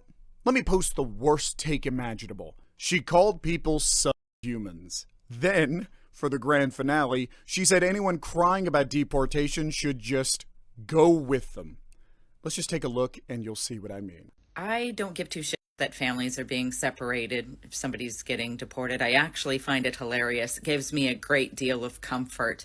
I have no sympathy that your child might grow up without a father because he got sent back to Mexico or whatever. I mean, y'all are welcome to go with him. Don't forget that's an option. That's a choice that you're making, right? I don't have any sympathy for your little videos that you're making on social media with all the tears. I don't give a shit. I'm actually laughing at you that you're sitting there crying for attention. Okay. I find you guys to be subhumans. All right. Now, while you're sitting there judging me because I don't care that families are going to be separated from each other, I'd invite you to recall that hundreds of J6ers were separated from their families for something that equates to little more than a trespassing charge. Where were you then? Okay, bye. Of course, the internet wasn't about to let this one slide. It didn't take long before April's identity was uncovered, and surprise, surprise, she worked at a company called Bidadoo. Good name. On a side note, I think I might set up a bingo game for these videos because so many of these Karens follow the same storyline. They get caught acting stupid, they get exposed, they start playing the victim card, and then they get fired. It's a whole set, and I think it'd be hilarious, honestly. Let me know in the comments what you think of this idea. So, back to the story. Of course, the internet loves making examples of people like this. In no time, people found out where she worked and what she did for a living. So yeah, hello, April? And boy, did Bidadoo take a hit. The company was flooded with negative reviews, and their reputation tanked overnight. Clearly, realizing the damage control needed to happen fast, Bidadoo released a statement, and let me tell you, it was a banger. At Bidadoo, we hold ourselves to the highest standards of professionalism. We understand that the personal views expressed that surface through an online alias on an individual's social media post were deeply offensive. We can assure you that these personal views do not reflect the thoughts or values we strive to uphold as a company. We have taken decisive action. The incident has been reported to the police and FBI to monitor and deal with any potential risks or threats. The person involved has been contacted and is no longer with Bidadoo. Our team thanks you for understanding and continued support. Sincerely, Team Bidadoo. Are you not entertained? Just look at this response. A solid one, if I do say so myself. She got fired, the situation was reported to the police, and they even had the FBI look into the case. Now, While the statement seemed to have restored the company's reputation to some degree, according to @TizzyENT, things escalated so much that Bidadu had to bring in extra security to protect their office. Some employees were even told to work from home out of safety concerns. And in this case, her words have an impact on her former employer as well. I was told through someone that is associated or works there that they had to have a police presence at their offices in Seattle today, that they're allowing employees to work from home because of the threats and the fear of retaliation from people. All of this because April, aka Melody, decided to be that person. And ironically, this isn't even her first time. She's had multiple social media accounts reported and taken down for the same kind of toxic nonsense. And based on the fact she's had multiple accounts and she is a known poster, this is like what she lives for. And it finally, her f*** around finally is finding out. And like I said, well-deserved, so. I bet she didn't see this one coming, honestly. Not only did she get roasted by the entire internet, but she also lost her job and her reputation. So yeah, just like that, we have two perfect examples of what happens when you think you're untouchable, but forget that the TikTok FBI never sleeps. Cheryl learned the hard way that nobody cares about your taxes when you're a rapist. And April, well, calling people human turned out to be a surefire way to lose everything.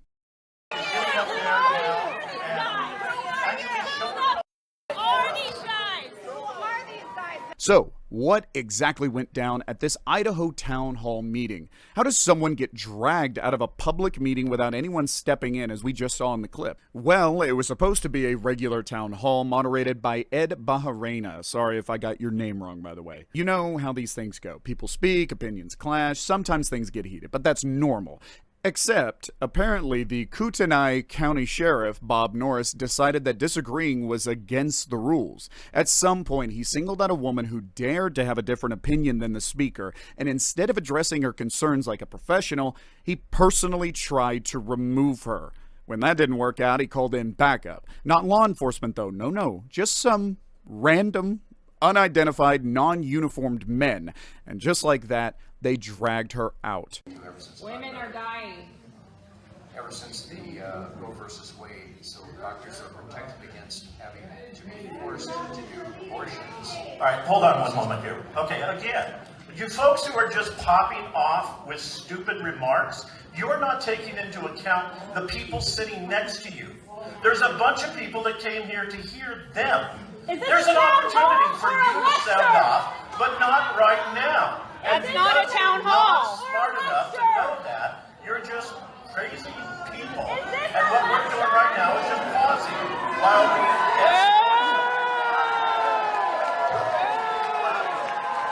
get them out. If you can't be civil, get out.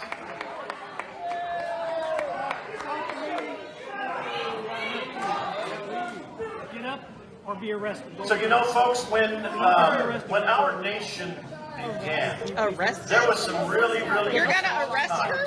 No, I'm not recognizing you. What would you like to do? So yes, we're going to get to him. We're going to get to him. I promise. We'll give him plenty of chances. This is not a negotiation. But you know, the problem is the folks. Oh look! Look at that! Oh, he's showing how intelligent he is with all the fine words that he has. This was the mission. They came here to disrupt so that the citizens can't hear. The reality is there's a whole bunch of great things that are happening. The problem is we got a bunch of rabble-rousers who just won't allow it to be spoken. So, you know, the thing is, what I'm doing up here is I'm simply over-talking you because your voice is meaningless right now. And we're just taking care of the rabble-rousers. And eventually what's going to happen is everything's going to settle down and we'll get back to hearing the legislators. Because really, you didn't come here to listen to me.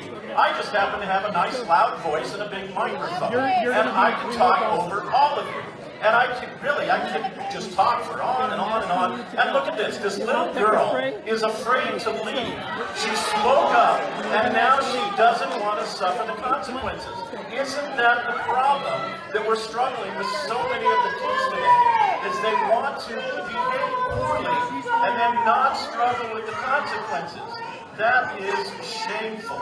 I think what we've got right now is a situation where these folks are trying to filibuster and shut this whole program down.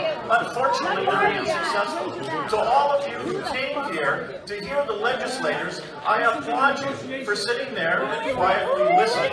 I promise we will get back to you. In the meantime, we've just got to be a little aggressive with some of these folks here. Here. Oh, no, I should be removed. I should be allowed to cry and yell and scream. I should be allowed to interrupt. Let's go. Excuse me, Sheriff Norris. This gentleman is assaulting you. Out now. Out now. Let's go. Is this your deputy? Is this your deputy? No, don't fucking touch us. Is he a deputy? These are deputies. Who the are these men? So how about that? Hey, hey.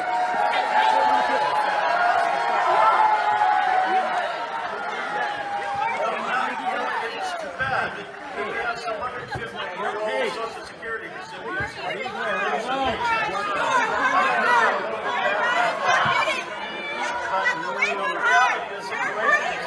We know that government has been mismanaging money for decades, and Elon Musk is getting up there now and actually showing it all. Who are these guys? Who are these guys? Show your badge. Who are you? Don't touch or give the fuck. Just cooperate, it'll be 100 times better. Yeah, that's what they say to residents in Joel and Houston. You refuse to identify yourself. Who are you? To come here today, and I applaud them for doing so. Thank you for coming. But the problem is this. They didn't come here to listen, they came here to interrupt. So, the speaker was addressing diversity, and unsurprisingly, people in the audience had opinions. One of them was the woman we saw being dragged out, so instead of handling it like any other public meeting where debates are expected, Sheriff Bob Norris decided she was the problem, and he walked up to her and said, "Leave or get arrested." Excuse me, what happened to freedom of speech? When she refused to back down, he ordered a bunch of dudes who had no visible badges to remove her. As they approached, the woman asked one very reasonable question. "Where is your badge?" They ignored her and dragged her out anyway. It didn't take long for people to identify him, and as you'd expect, they headed straight to his Instagram. Surprise, surprise. He hadn't posted since 2022, but following this incident, he suddenly became active again, posting content that felt, let's just say, suspiciously aligned with a very specific crowd. I mean, just look at this. It looks like we've uncovered some audio from last year revealing that the sheriff has had it out for the woman he used a private security firm to kidnap from a town hall event. That have said things that are false. And Teresa Bornpaul, and I think she's running, I will call her out. She's another activist. We need to make sure that we don't elect activist leaders in this community. Mm-hmm. We need to make sure we don't do that. In my opinion, there are a couple of city council members that are on the city Coeur d'Alene Council that are more of an activist than they are representing. Christy was one of them. So, I mean, we need to make sure that we elect leaders that really understand what their role is and not activists. As more time passed, the woman Bob Norris had forcibly removed was Dr. Teresa Bornpaul. Apparently, dragging her out of the town hall wasn't the only thing he had in mind. He got her arrested, but she was later released, thankfully. Meanwhile, Bob Norris faced no consequences for this. And I'm sure you're all still wondering what's really going on. Well, it turns out Bob Norris had a personal vendetta against Dr. Bornpaul. She had previously run for office and he wasn't pleased about it. He even publicly questioned why an activist like her should hold office, but don't take my word for it. That's why. It's because he knew who she was, because she had previously run for office, she's smarter than they are, and far more qualified, and they were threatened by her. That's why they kidnapped her that night. This needs to go viral. Sheriff Norris needs to be in jail. So the good news is that the prosecutor had dropped all charges against this woman, and now the focus had just turned to Bob Norris. who has, in fact, been accused of fraud, collecting disability funds while still working another job. That is terrifying. A gang in control of a police department. Of course, it's what we've been saying all this time, but now you can see it. He left that job, but still collects disability from it. How do you collect disability for a job you're currently doing somewhere else? Is that not fraud? He's also very dishonest about his residency, and that is, of course, to cheat his taxes. And it's not for nothing, but dude doesn't return his library books. But now that Bob Norris has exposed himself and people are catching on to his fraud he's been pulling, the tide has completely shifted in favor of Dr. Teresa Borenpol. Support is pouring in, and to top it off, people have launched a GoFundMe for her, one that's already pulled in over $330,000 to help her fight back against these crooks.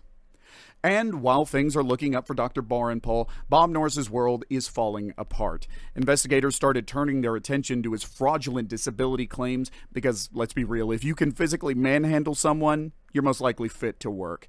And LaSara, the body in charge of the disability evaluation, had this to say.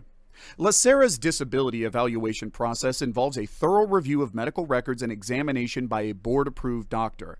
The LaSara Board of Retirement grants disability retirement only if their independent physician confirms that the member is permanently incapacitated and cannot perform their job duties. The board can then approve the disability retirement based on this evaluation.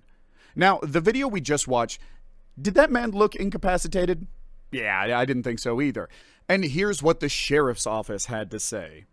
The sheriff's office said in a statement that it would order an independent investigation, though it did not provide any further details. The sheriff stands by the fact that he did not do anything wrong, said Lieutenant Jeff Howard, a spokesman with the Kootenai County Sheriff's Office. But let's be real, this story is far from over. With support for Teresa Borenpol still rolling in and investigators digging into Norris's fraud, it's not hard to guess how this will end. Whether or not I do an update, something tells me Bob Norris won't be collecting those hefty disability checks for much longer. Thank you all so much for watching. Make sure to like the video down below, and I'll see you soon with another video.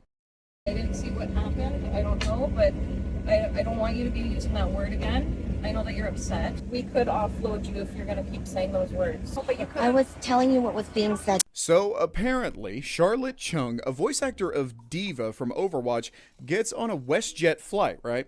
She was sitting in seat 1A on a flight from Canada to LA after attending a business conference, minding her own business. And that's when the man behind her in seat 2A started pushing and hitting her seat. And this wasn't just some accidental bump, because the pushing went on for over 20 minutes. So naturally, Charlotte turns around to see what's going on, and guess what this guy says? "Oh, just chill. F*** off." Yeah, that's what he said. Charlotte, obviously shocked, asked him, "Excuse me, did you just tell me to f*** off?" And instead of owning up, the guy flat out denies it. This guy casually neglected any sense of reason and instead of explaining himself, decided to ruin someone's day. So at this point, Charlotte calls over a flight attendant named Trisha, thinking she'd step in and sort things out. But no. Instead of addressing the guy's behavior, Trisha immediately turns on Charlotte and asks, "Do we have a problem here? Do we need to open the gate?" Like, what? Charlotte tries to explain what happened, but Trisha just gets agitated and tells her to move seats. When Charlotte doesn't move right away, because why would she? I mean, it's her seat and she paid for that extra leg room for a reason. Trisha threatens to call the captain and have her removed from the plane. At this point, Charlotte feels like she has no choice. She moves, trying to avoid getting deplaned and risking missing her baby's birthday that same week. But this is just the beginning of what turns into a 4.5-hour nightmare for the voice actress. You just told me to f off and now you're getting me to move?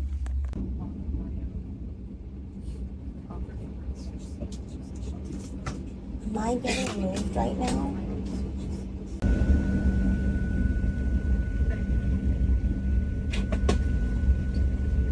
So the captain is aware of what's going on right now. Sure. We have moved you over here. Thank you for moving. Yeah. That should solve everything. I didn't see what happened. I don't know, but I don't want you to be using that word again. I know that you're upset. Could you please ask him not to use that word? Yes, to me I will too? speak with him. But thank you. I appreciate that. As I see right now that you've been cursing, and I don't want anything to be a trouble here, okay? Okay.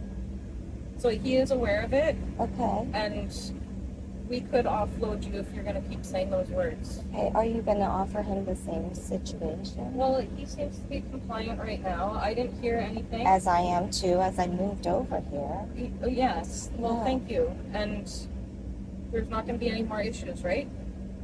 Is there? I don't think so. I hope not. Because we can go back to the gate. Okay. Okay? You wanna go to LA? I do. I want to see my kids. Yes. Yeah. Okay. There are a lot of problems in this clip, but first, why exactly is the flight attendant Trisha speaking to Charlotte like she's a 5-year-old kid? I mean, the tone of the conversation, the words coming out of her mouth, the repeated threats? Come on, this is ridiculous. But you'd think she'd extend the same demeanor to the other party involved in this issue, the man in 2A, right? Well, you and I are both wrong, because the complete opposite happened.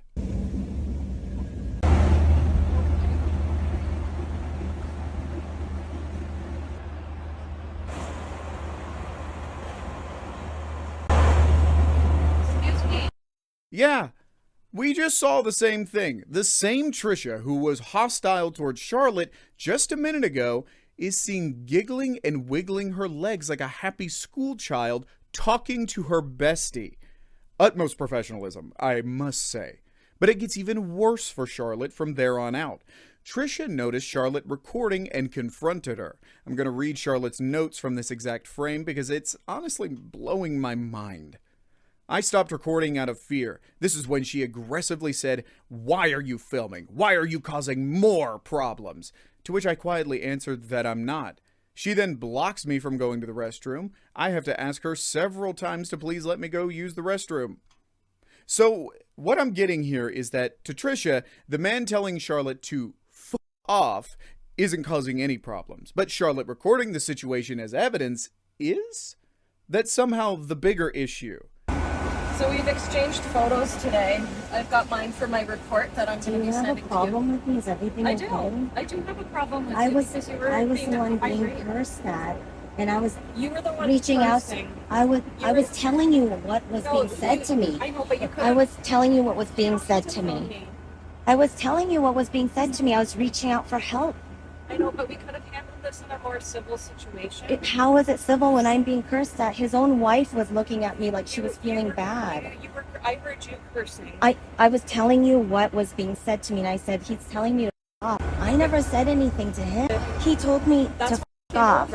And I said, that's exactly what you yes, were saying, and I said to him, do you really need to record I this do, right now? I do, Okay. because I need evidence of this. This is ridiculous because I'm being blamed for something. He was kicking and pushing my chair. I looked back and said, oh, chill out, f off. And I said, excuse me, did you just tell me to f off? Okay, you don't need to keep saying it. We have other people on the plane and they don't want to hear that Why foul are you language. not telling him not to tell me Because to he f was off? Is it illegal for me to repeat to you what No, but it's what I illegal was for you told? to be belligerent and unruly. I'm being a belligerent. You were being an unruly passenger. I was being an unruly Yes, you passenger. You then come over because you heard the f off. He looks like, no, I didn't. I just told her to chill. So first of all, he lies. So of course I'm irate from that. Can you understand that? Because he's lying. I turn around and I say to him, you're lying. You told me to f off. And then you then proceeded to offer me a seat. And I said, this is my seat. I paid for this seat. I'm okay. I'm okay. I want to sit here. And when I proceeded to not move over to this seat, I'm going to get you deboarded or offboarded. Why is it that I'm being blamed when he was kicking and pushing my chair? I looked back, honestly, not mad, just to see what was happening. And he told me to f off. I think your bias is showing. This is discriminatory. Because there's nothing I've done outside of, I was looking to you for help. He was being belligerent towards me, and I was reporting to you what was happening. I was telling you what he was saying to me. I never even cursed at him. I never cursed at you. I just told you what was happening. And because you were upset before you got onto the phone, I was like, okay, I will. So I moved over. I moved over to this seat. This is not my seat. That's my seat. I should be sitting there. You know that. But you moved me over, making me out to be the threat. Why are you being biased in a situation that you yourself said you were not a part of? You said that. You didn't hear anything, but for some reason you took their side. And after that, I asked you, right? I asked you, hey, are you going to talk to them about this too? Because why am I being threatened to be off-boarded?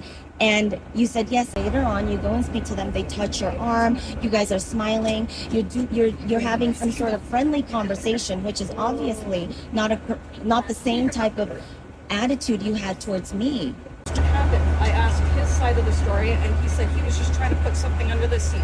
Okay, so how about we just separate you guys? We all want to go to LA. We want to get to where we want to go peacefully. This whole road. That's not the attitude you had. Listen, he's a tall man. It's small seats. And he cursed at me. And what you were supposed to do. Maybe he did. Okay, maybe he did. But why am I being moved? He lied to you. I have just one question. Why is Trisha trying so hard to make excuses for this man? Why? Do you understand that, Trisha? Okay, it's Trisha, right? Okay. It's Trisha, right? Maybe he did. It's Trisha? Maybe he did. Okay, maybe he did. Maybe Can you tell me your name again? It's Trisha, Yes, right? it's Trisha. I'm Charlotte. Now, and you Arlene. were supposed to speak to him. I did speak to him.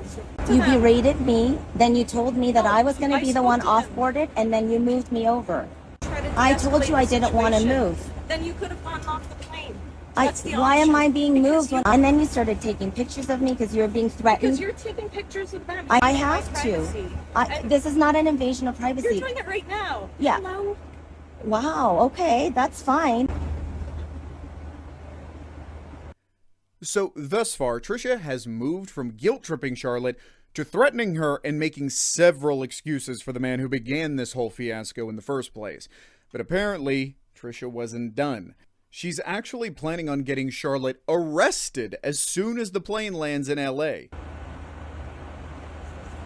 If it does continue, we will have police in the aircraft and there will be consequences. Just the verbal abuse that's turned into another recording. So that's just not okay. Do you have any questions that I can answer for you?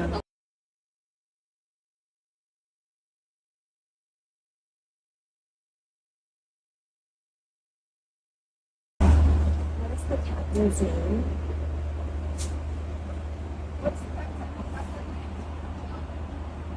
John.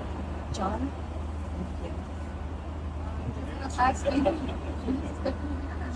Oh, really? You want me and every other passenger on the plane to believe you do not know the name of your captain? And why is the crew laughing? What's funny in all of this? Now, lest I forget, when all of this began, Charlotte reached out to her husband to let him know the situation she was in right now. Okay, back to the cabin.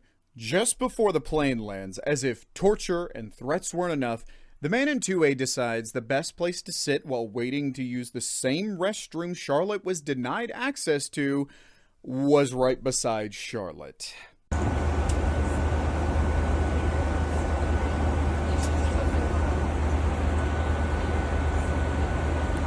The plane eventually landed in LA, and it's time for baggage claims. And just look at his face. It's screaming the, "Oh, I told you not to mess with me." I've got to say, I kind of feel sorry for his wife for having to endure this embarrassing behavior, and I think her expression agrees.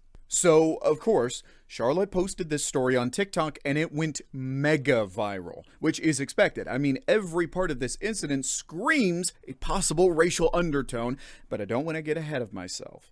But apparently, some users, especially on TikTok, have also experienced the same treatment on WestJet flights from the same flight attendant, Trisha.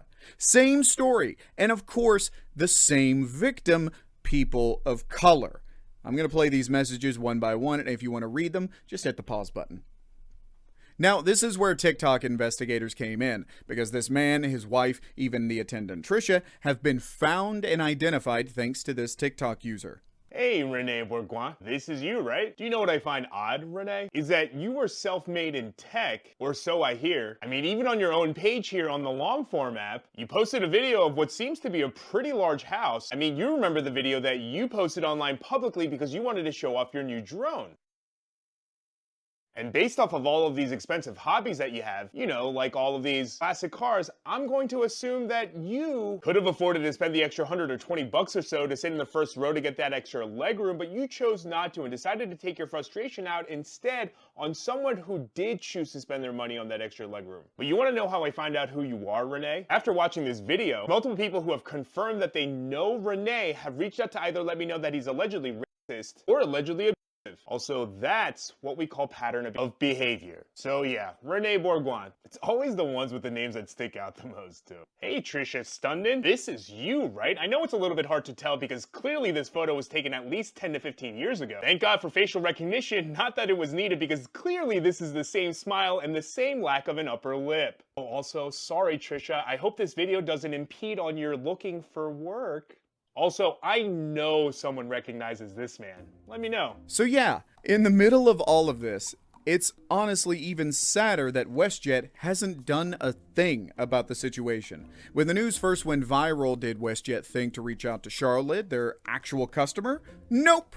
Not until she hired an attorney who had to contact the airline to get the ball rolling, of course. At first, their team responded, but then they suddenly went silent, tossing out excuses like, the person responsible for this is on vacation, on a remote island. Seriously? That's the story we're running with? A remote island? What's even worse is how they handled the backlash on social media. Instead of addressing the incident, WestJet started deleting comments and turning them off completely. If you're being called out for mistreating a passenger, maybe don't make it worse by doubling down and trying to silence the people holding you accountable. Charlotte wasn't asking for much either. All she wanted was an apology, sensitivity training for the crew, and compensation she could donate to a nonprofit supporting Asian American and Canadian civil rights. But WestJet? They haven't delivered on any of it. When they did finally reach out, here's what they had to say.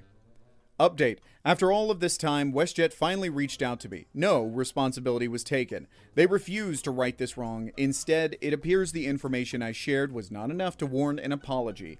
They also would not comment on anything regarding Trisha and made it a point to mention that this has had a significant impact on, quote, all involved.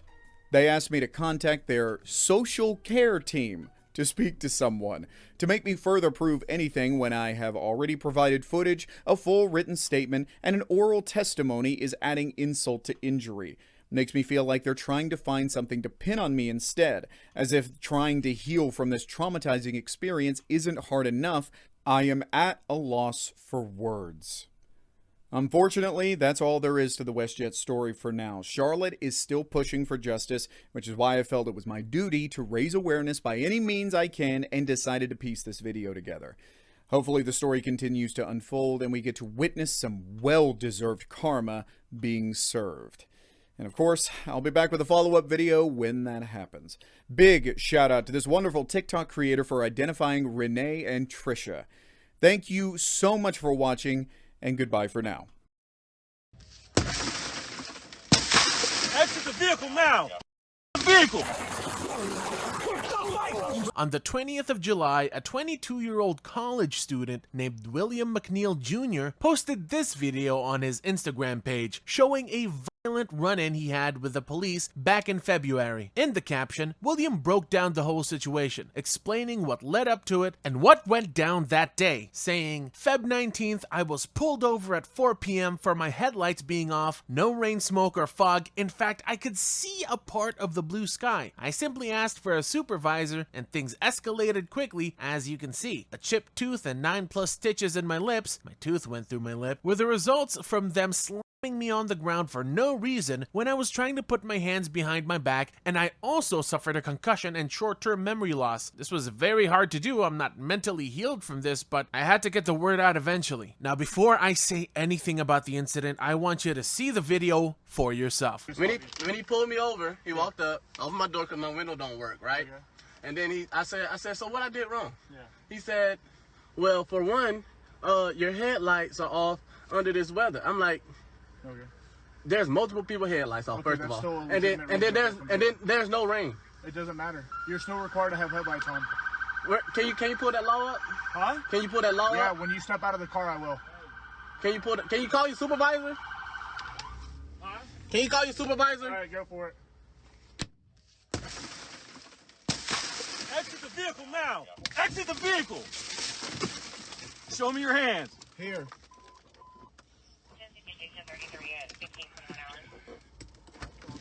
I'm here. What is your reason, sir? What is your reason? Step out now. All right. No, don't. Stop fighting. Put your hands behind your back. Put your hands behind your back. Hands behind your back. What's wrong with you? I was putting my hands behind my back. Ain't no talking now, man. Ain't no talking. Stupid shit, bro. I was fooling, bro. What's going on, man? You're under arrest. That's what's going on. No, bro. Yes, bro. You Yes. have a lawful reason, bro. Big knife center in here too. You look almost blown like that, bro? Yeah, I'm gonna take it off of you, man. bro. Yeah. And I'm just trying to have a regular conversation with y'all, bro. That's not how it works. Too late. It ain't no too late. When they asked you to step out of the vehicle, you should have done that shit. Sir, your partner didn't even ask. In his right pocket. Yes, it is. So why close the door if you see him pull up? Because, man, what you mean? He talking about arresting me and stuff, bro. I didn't do nothing. It's called resisting, idiot. I didn't do nothing wrong, sir. Can you back me up to the car so I can lean up? Shut up.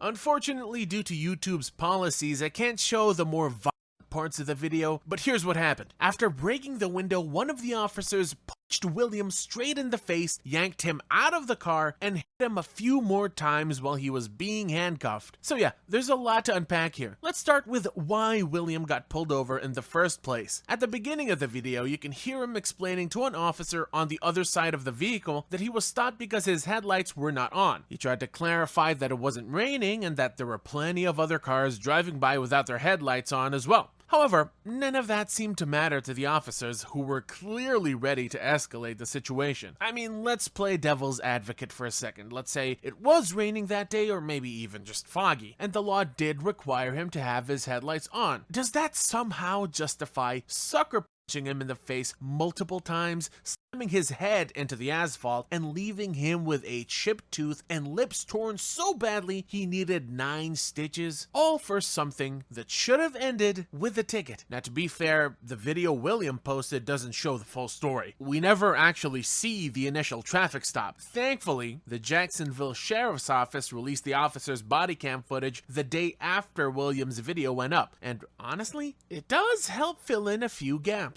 Check this out.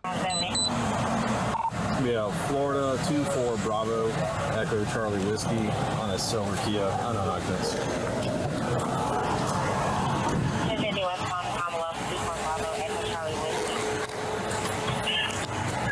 Yes, sir.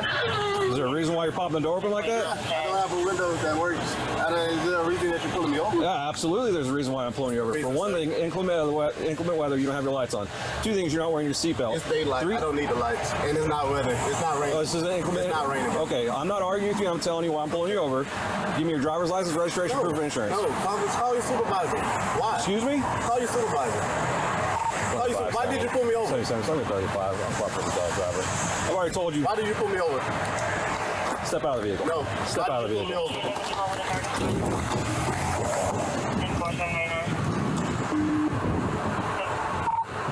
25 seconds. For 9-4, the driver just slammed the door and locked it. Call your supervisor. Yep.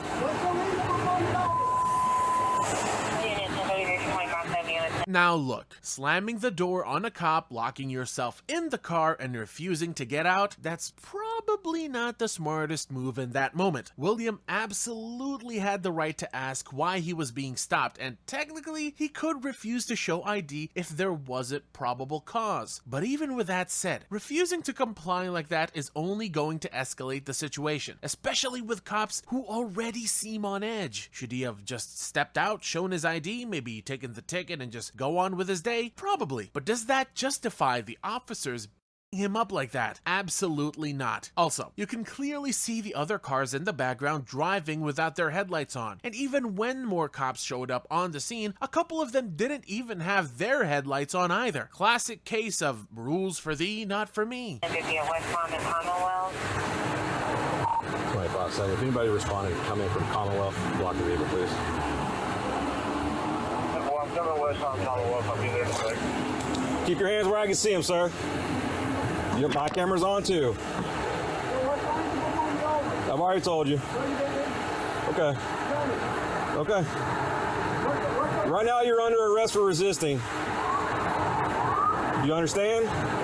You're under arrest for resisting. The longer you take us on, the worse it's going to be.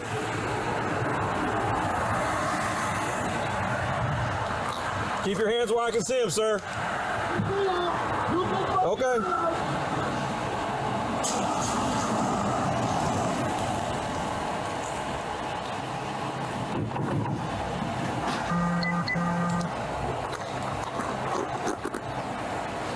Sir, this is your last warning to open the vehicle and exit before we're going to break the window. Open the door and exit or we are going to break the window. Open the door and exit or we are going to break the window.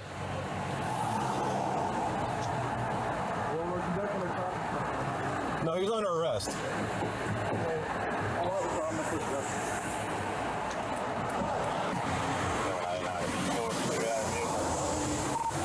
Vehicle's blocked in. He's locked it up. He's putting the window down the passenger side and talk to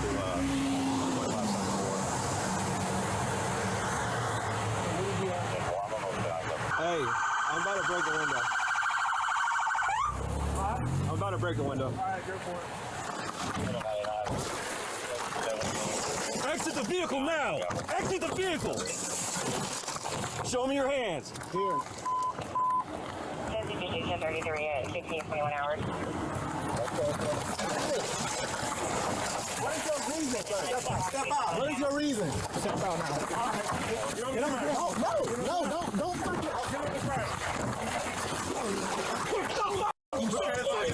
Put your hands behind your back. I'm resisting. Hands behind your back. What's wrong with you? What you mean? I was putting my hands behind my back. I was going wrong. Ain't no talking now, man. Ain't no talking. I'm doing, bro. What's going on, man? You're under arrest. That's what's going on. No. Yes, bro. Yes. I have a lawful reason, bro. You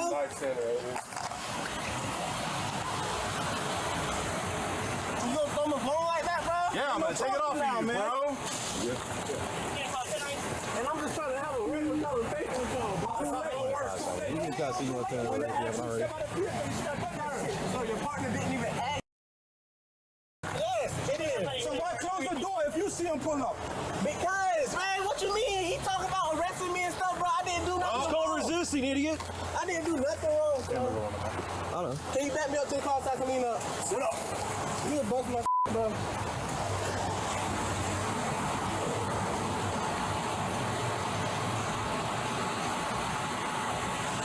So after they cuffed him, William was taken to the station and hit with a list of charges: resisting arrest without violence, possession of less than 20 grams of driving with a suspended license, not wearing a seatbelt, and the whole headlights in the rain or fog thing. According to court records, William ended up pleading guilty to 2 counts of resisting arrest without violence and 1 count of driving with a suspended license. He spent 2 days in jail, paid around $500 in fines, and was released. But here's the wild part. Even with 2 different videos showing exactly what happened that day, the police still made some claims that don't really line up with what we all saw. For starters, they said the reason they broke the window and dragged William out was because he was reaching for a knife. But if you go back and watch both videos, at no point does it look like he's reaching for anything. When the officer told him to put his hands up, he did. Then he put them in his lap, folded them across his chest, and that's when the officer reached in, took off his seatbelt, and pulled him out. So, seriously, when exactly was he supposedly reaching for this knife? And it gets worse. During the press conference, when reporters asked Jacksonville Sheriff TK Waters about the incident, he pretty much defended everything his boys did.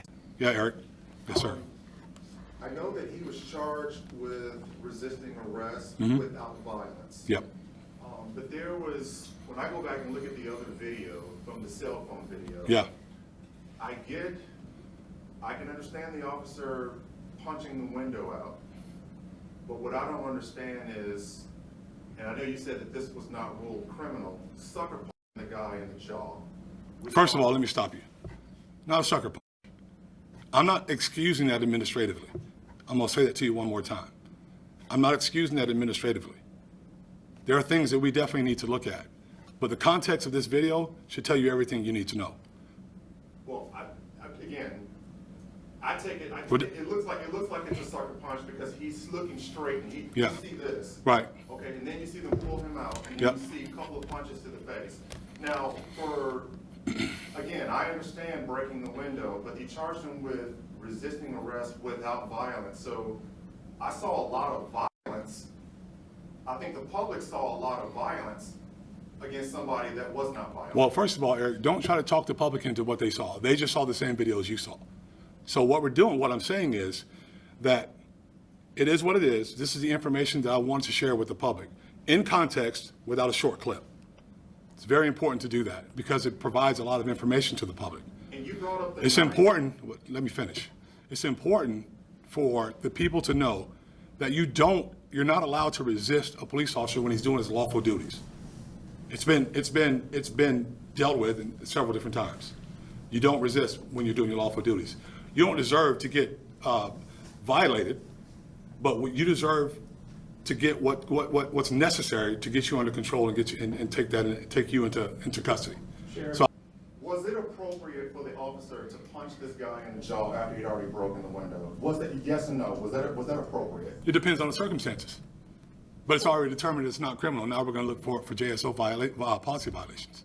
I mean, most people understand the officer breaking the window to get William out of the car. That's not the part folks are upset about. What people are criticizing is the punches, the aggression, and the flat-out excessive force they used even after he was out of the car, pinned down and cuffed. This wasn't some dude wildly resisting arrest. The officer's life was never in danger. At that point, it just looked like his ego took a hit and he lashed out because William didn't immediately do what he said. And if that wasn't bad enough, wait till you hear what the sheriff had to say when another reporter asked about the whole knife thing. Discrepancies people were seeing between the police report and what we saw in the video, and even what we saw in that video was the allegation that McNeil had reached down for the knife. That was in the police report.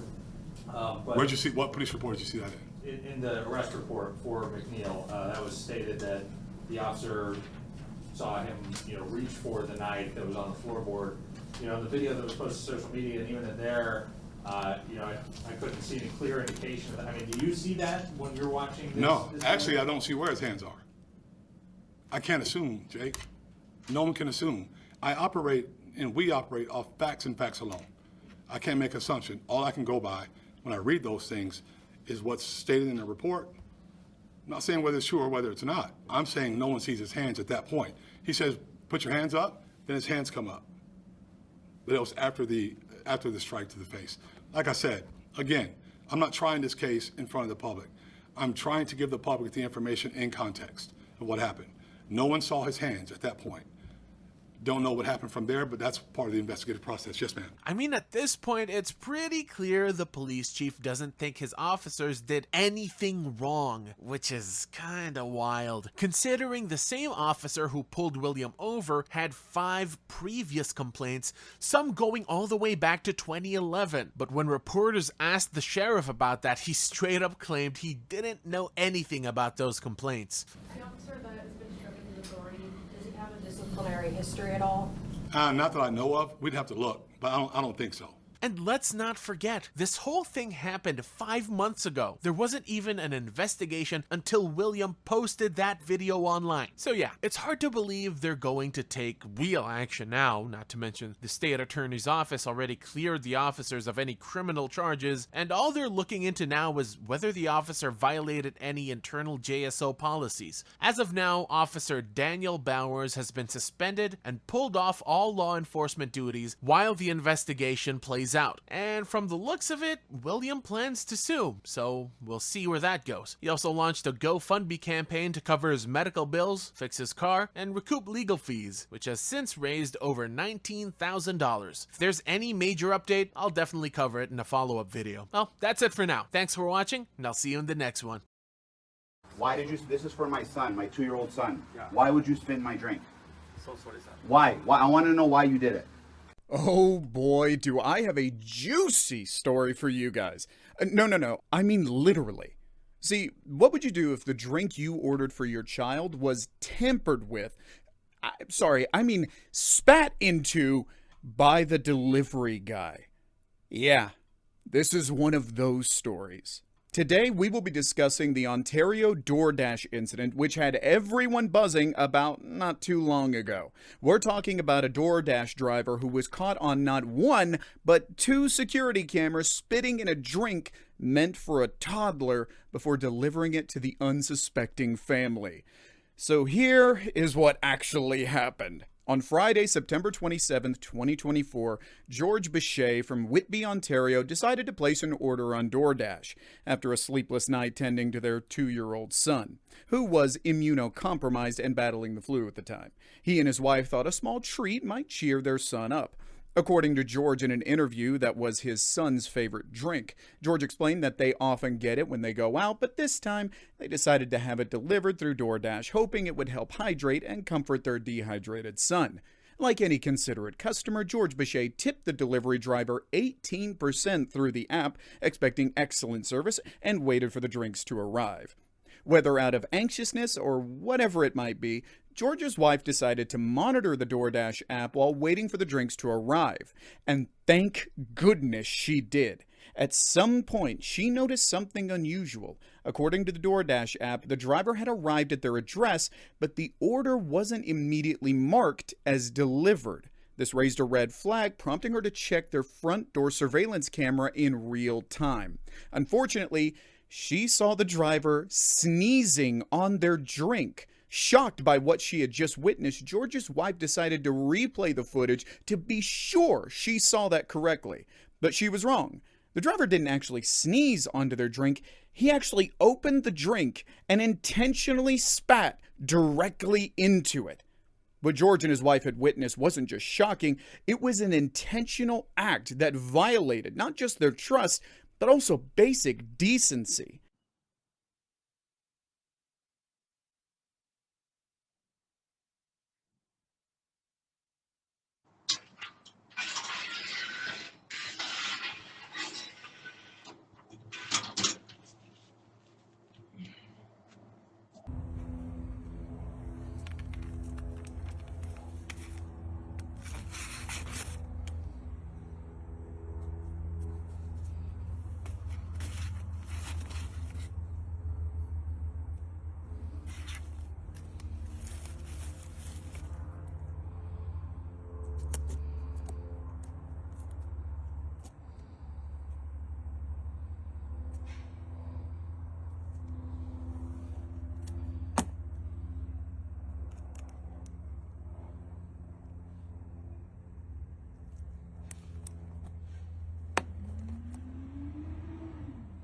Hold on for a minute. Before we watch the entire clip, let me call your attention to this delivery guy.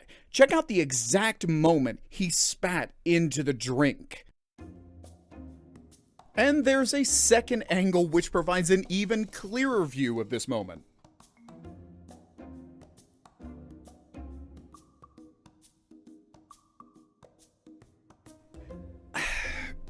I have no words. Man, I have no words. Spitting in my drink. Why did you? This is for my son, my 2-year-old son. Yeah. Why would you spit in my drink? So sorry, sir. Why? I want to know why you did it. I don't For what? We tipped you. What's the problem? So yes, there was a confrontation, as we can see in the video, but now you're probably wondering why we have 2 different drinks in this video. So, after discovering the tampering via the cameras, George bolted to the front door, but by the time he got there, the driver had already left. Unfortunately, he checked the drinks, and indeed, the restaurant seal was actually broken, as we already saw before. Furious and determined to hold the driver accountable, George contacted him through the DoorDash app. To George's surprise, the driver responded, apologizing, and even offering to return with 2 new drinks at his own expense. So, yeah, that was how we got here with 2 different drinks. Now, here is where things get exciting. After George had contacted the driver, he was already on his way back to the delivery address with another drink. George had also contacted the police to inform them about the development. Unbeknownst to the driver, returning to George's house means he is walking into a trap George had intentionally set for him. 2-year-old son. Yeah. Why would you spit in my drink? So sorry, sir. Why? I want to know why you did it. I don't know. For what? We tipped you. What's the problem? No problem, sir. My kids are my car. Your kids are in your car, so you spit in my drink for my kids, right? Should I come spit in your kid's water bottle? Then, sir, I bring another two. Should I spit in your kid's water bottle? Sorry, sir. So sorry, sir. Then, so I'm so sorry. So should my son drink this, or you should drink it? You drink it right now. You drink it, take that seal off, and you're going to drink your spit. Okay, give me my drink. I want you to drink that right now. Okay? Drink it. Drink it. I'm Muslim, sir, so I don't... You don't drink what? Fruit juice? Or you don't drink your own spit? Okay, no problem. I drink it after. So drink it. Sorry, sir. No, drink it now. You spit in my drink, right? So drink it. That's your spit in there. You broke the seal. Oh, no. Yeah, you broke the seal. I have it on camera. You broke the seal and you spit in my drink, right? I have it on camera. My car records. My phone records. Everything records. Don't act like you didn't do it. I have you on camera. Okay, sir, I'm so sorry. Drink your spit. So sorry, sir. Okay?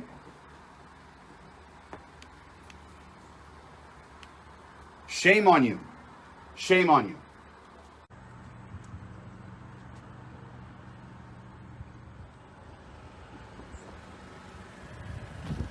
So sorry again. Yeah, so sorry for spitting in my drink. Good for your kids. And your kids don't have seatbelts on. They should be in car seats. Why do your kids not have seatbelts on? I just come nearby, so... You just live nearby? They should have seatbelts on. Why do your kids not have car seats? Okay? Don't spit in my kid's drink. You never come to my house again, you understand? Okay, okay. Don't ever come to my house again. He's watching. Huh? He's still watching. Get the fuck out of here. But here's the real question. Did everything go according to George's plan? Yeah. Wait. You wait. Yeah, you wait. You wait right there. Yeah, that's the guy. Yeah, pull him over. He's trying to drive off. Pull him over. Hey, George, relax. Got both his feet in the back, with no seatbelt, no car seat.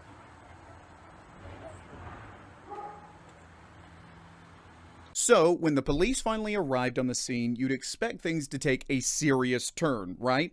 Well, not quite. As you can see, the driver, who is yet to be identified by the way, was just about to leave the scene. Was he trying to flee? Well, that's an entirely different debate. After the minor chase and pullover, the Durham Regional Police Service stepped in and spoke to George Bechet and the delivery driver. At this point, George was ready to see justice served for what he viewed as an act of blatant disrespect and a potential health risk, especially with his son being immunocompromised. You could even hear George's wife asking him to calm down. But here's where things take an unexpected twist. While the police indeed examined the situation, they decided to charge the driver not for tampering with the drink, but instead the driver was fined for something entirely unrelated, failing to properly secure his 2 children in the vehicle. For this, he received a $200 fine and 2 demerit points for each child. Now, I'm not saying not securing your child with seatbelts is lawful, but can the officers please just read the room here?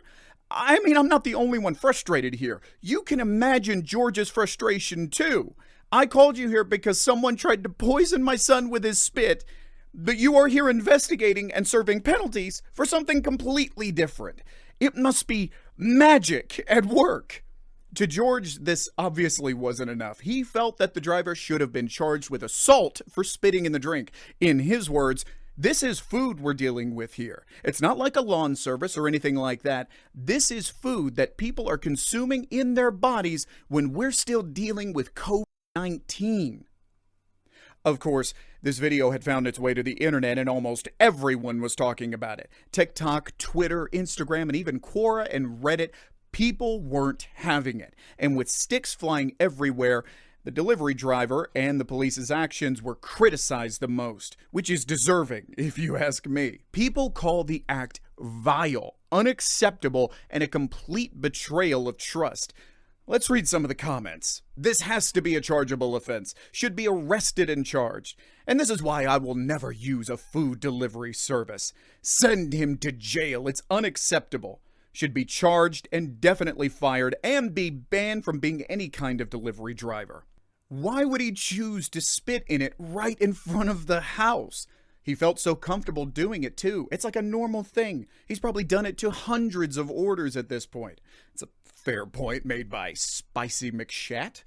Unbelievable. Dude needs to get kicked off the platform ASAP and do some jail time for this. There were also debates about the accountability of platforms like DoorDash to prevent such incidents from happening in the first place. In response to these debates, DoorDash has put out a disclaimer statement. In the statement, the company condemned the driver's behavior, calling it completely unacceptable. They assured the public that the driver had been removed from their platform and emphasized that such actions violated their community guidelines. This behavior is completely unacceptable. DoorDash does not condone any tampering with customer orders, as food safety is one of our top priorities. The dasher in question has been deactivated from our platform, and the customer has been compensated for this appalling experience. Apart from banning, the driver has also received a $500 fine for his actions, with DoorDash re-emphasizing that the driver's behavior goes against their standards. DoorDash also reached out to George Bechet and his family to address the situation and offer their support. Now, things became somewhat funny when a rumor started circulating that this same driver also worked with Uber Eats. It's funny because immediately after the rumor, which has now been confirmed anyway, started circulating, Uber Eats put out a statement to distance itself from the incident. Personally, I see it as a lackluster attempt from a company trying to save themselves from getting canceled. In the statement released by an Uber Eats spokesperson, Uber Eats emphasized its commitment to food safety and customer trust, although it did not directly state whether the driver was actually on its platform or if he had been banned. Unfortunately, this isn't the first time we've seen something like this. In Kendall, Florida last year, a similar case perpetrated by another DoorDash driver left everyone equally horrified. This also happened in September, which might leave us wondering if there's something wrong in September for DoorDash, or these are just mere coincidences.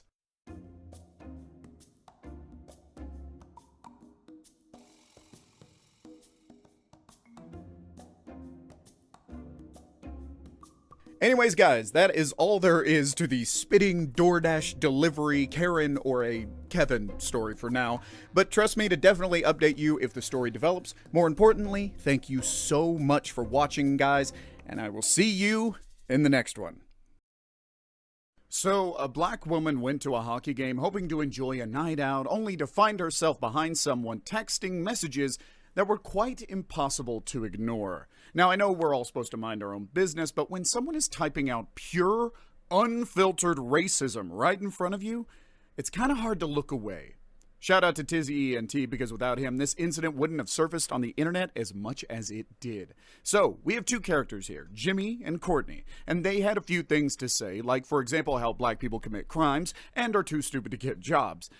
Yeah, let's take a look. Jimmy's messages are in gray and Courtney's are in blue. Courtney. Now, we can't really make out what she said in the beginning, but employment, education, and the criminal justice system. Serbia is considered one of the most racist countries. Jimmy. That's hilarious. So they're saying America is racist because schools in the hood are worse, and black people commit crimes and are too lazy and stupid to get jobs.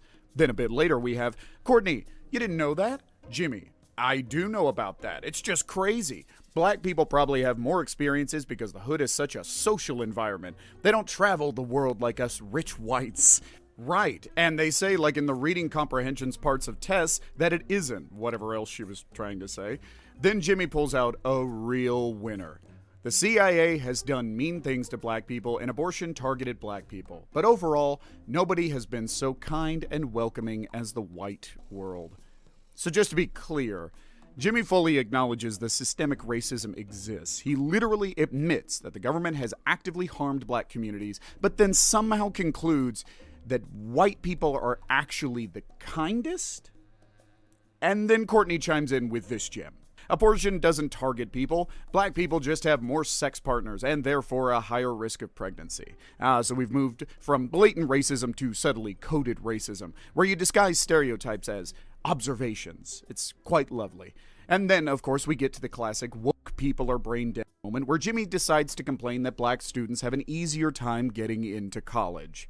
Woke people are brain dead. It's easier for black people to get into college than whites because colleges want to take people from poverty. To which Courtney replies, it is hardest for white females in suburban areas to get into college. We have the highest GPAs and colleges want diversity. So they won't take us even for our grades, test scores, and extracurriculars. Right, because we all know how college admissions works. Ignore actual qualifications and just spin a giant diversity wheel, basically. Now, if you thought that was the worst of it, just buckle up. And this isn't all of it, because the final straw for her, and she was too upset when she saw this to think to pull out her phone and try and record it. Her partner was trying to console her, okay? But she swears on everything, and I have talked to her and confirmed this, that she then saw Jimmy text to the woman and say, I wish whites would kill all blacks, as well as I want to commit genocide. And what got her so upset, as bad as that is, was that the woman texting with him just sort of moved on from it, like continued the conversation. Wasn't like, what the f*** are you talking about? Tizzy ENT raises a good point here. This dude was openly wishing for genocide. And what did Courtney do in response? Move on. No shock, no disgust. And that, my friends, is how you know this isn't just casual racism, it's straight up embedded in their worldview. Here's where things get interesting, or rather, here's where the name of my channel makes perfect sense. The hockey game ends, Courtney gets up with the kids she was with, and this gives the black woman behind her just enough time to get a clear image of the person in question. But after hours of this, that woman got up to leave, and she got a very clear image of her. And then she messaged me after posting her video on TikTok and asked if I could help with this. And it took me very little time, quite frankly, to take this image, and from that, find this image of that woman attending a Capitals game. She also said that this looked like the young children she was with. That image led me to this image, which led me to this very professional-looking picture that is on the website of her employer. That employer being one Alpine Group, which you can see from this LinkedIn is listed as a top 20 DC lobbying firm. And as you can see on their employment page, she's right there, Courtney Johnson, listed as a principal with Alpine Group. Actually, if you go to her LinkedIn, she's listed as the senior vice president at Alpine Group. And if you go to the Alpine Group website and you click on her picture, it pulls up her bio page. It says that Courtney Johnson was recognized as a top lobbyist by The Hill and is dynamic, experienced, and highly motivated government affairs professional with a proven track record of successful advocacy. And she has spearheaded and executed numerous advocacy campaigns on major health legislation. Yeah, so it turns out she had worked on multiple health policy campaigns, and considering her dismissive comments about race and abortion, it's unsettling to think that she had influence over major legislative decisions. So Tizzy ENT then decided to contact Courtney's boss, who is black, by the way, a hint of irony there, and she wasn't too happy about that. Now, sharing what I found with the victim, we decided not to just jump into a video. And instead, at her encouragement and blessing, I reached out to Keenan Austin Reed, the CEO. I sent those screenshots as well as the image of her, and then said, the video's available if you want it. She said, yes, please send me the video. I sent her that. At first, they placed Courtney on administrative leave, but a few days later, Alpine Group dropped a statement that reads, following a thorough internal review, the Alpine Group has terminated the employment of Courtney Johnson effective immediately, due to conduct that is inconsistent with our company's policies and standards. The views expressed are deeply offensive and do not reflect the values or culture of our firm. The Alpine Group remains steadfast in our commitment to maintaining the highest standards of professionalism and integrity across our organization. We have taken the necessary steps to ensure a smooth transition and remain fully focused on delivering excellence to our clients. So yeah, Courtney was fired, which honestly is the bare minimum here. If you're casually discussing like genocidal ideas in public, maybe you shouldn't be making decisions that affect millions of people. And while Jimmy's identity is still unknown, the fact that this whole conversation was exposed is still a win. This is why people record and expose this kind of stuff, because racism doesn't just happen in loud, obvious ways. It also happens in the quiet moments, in the casual conversations, in the texts people think no one else will see, and sometimes the internet makes sure that they do.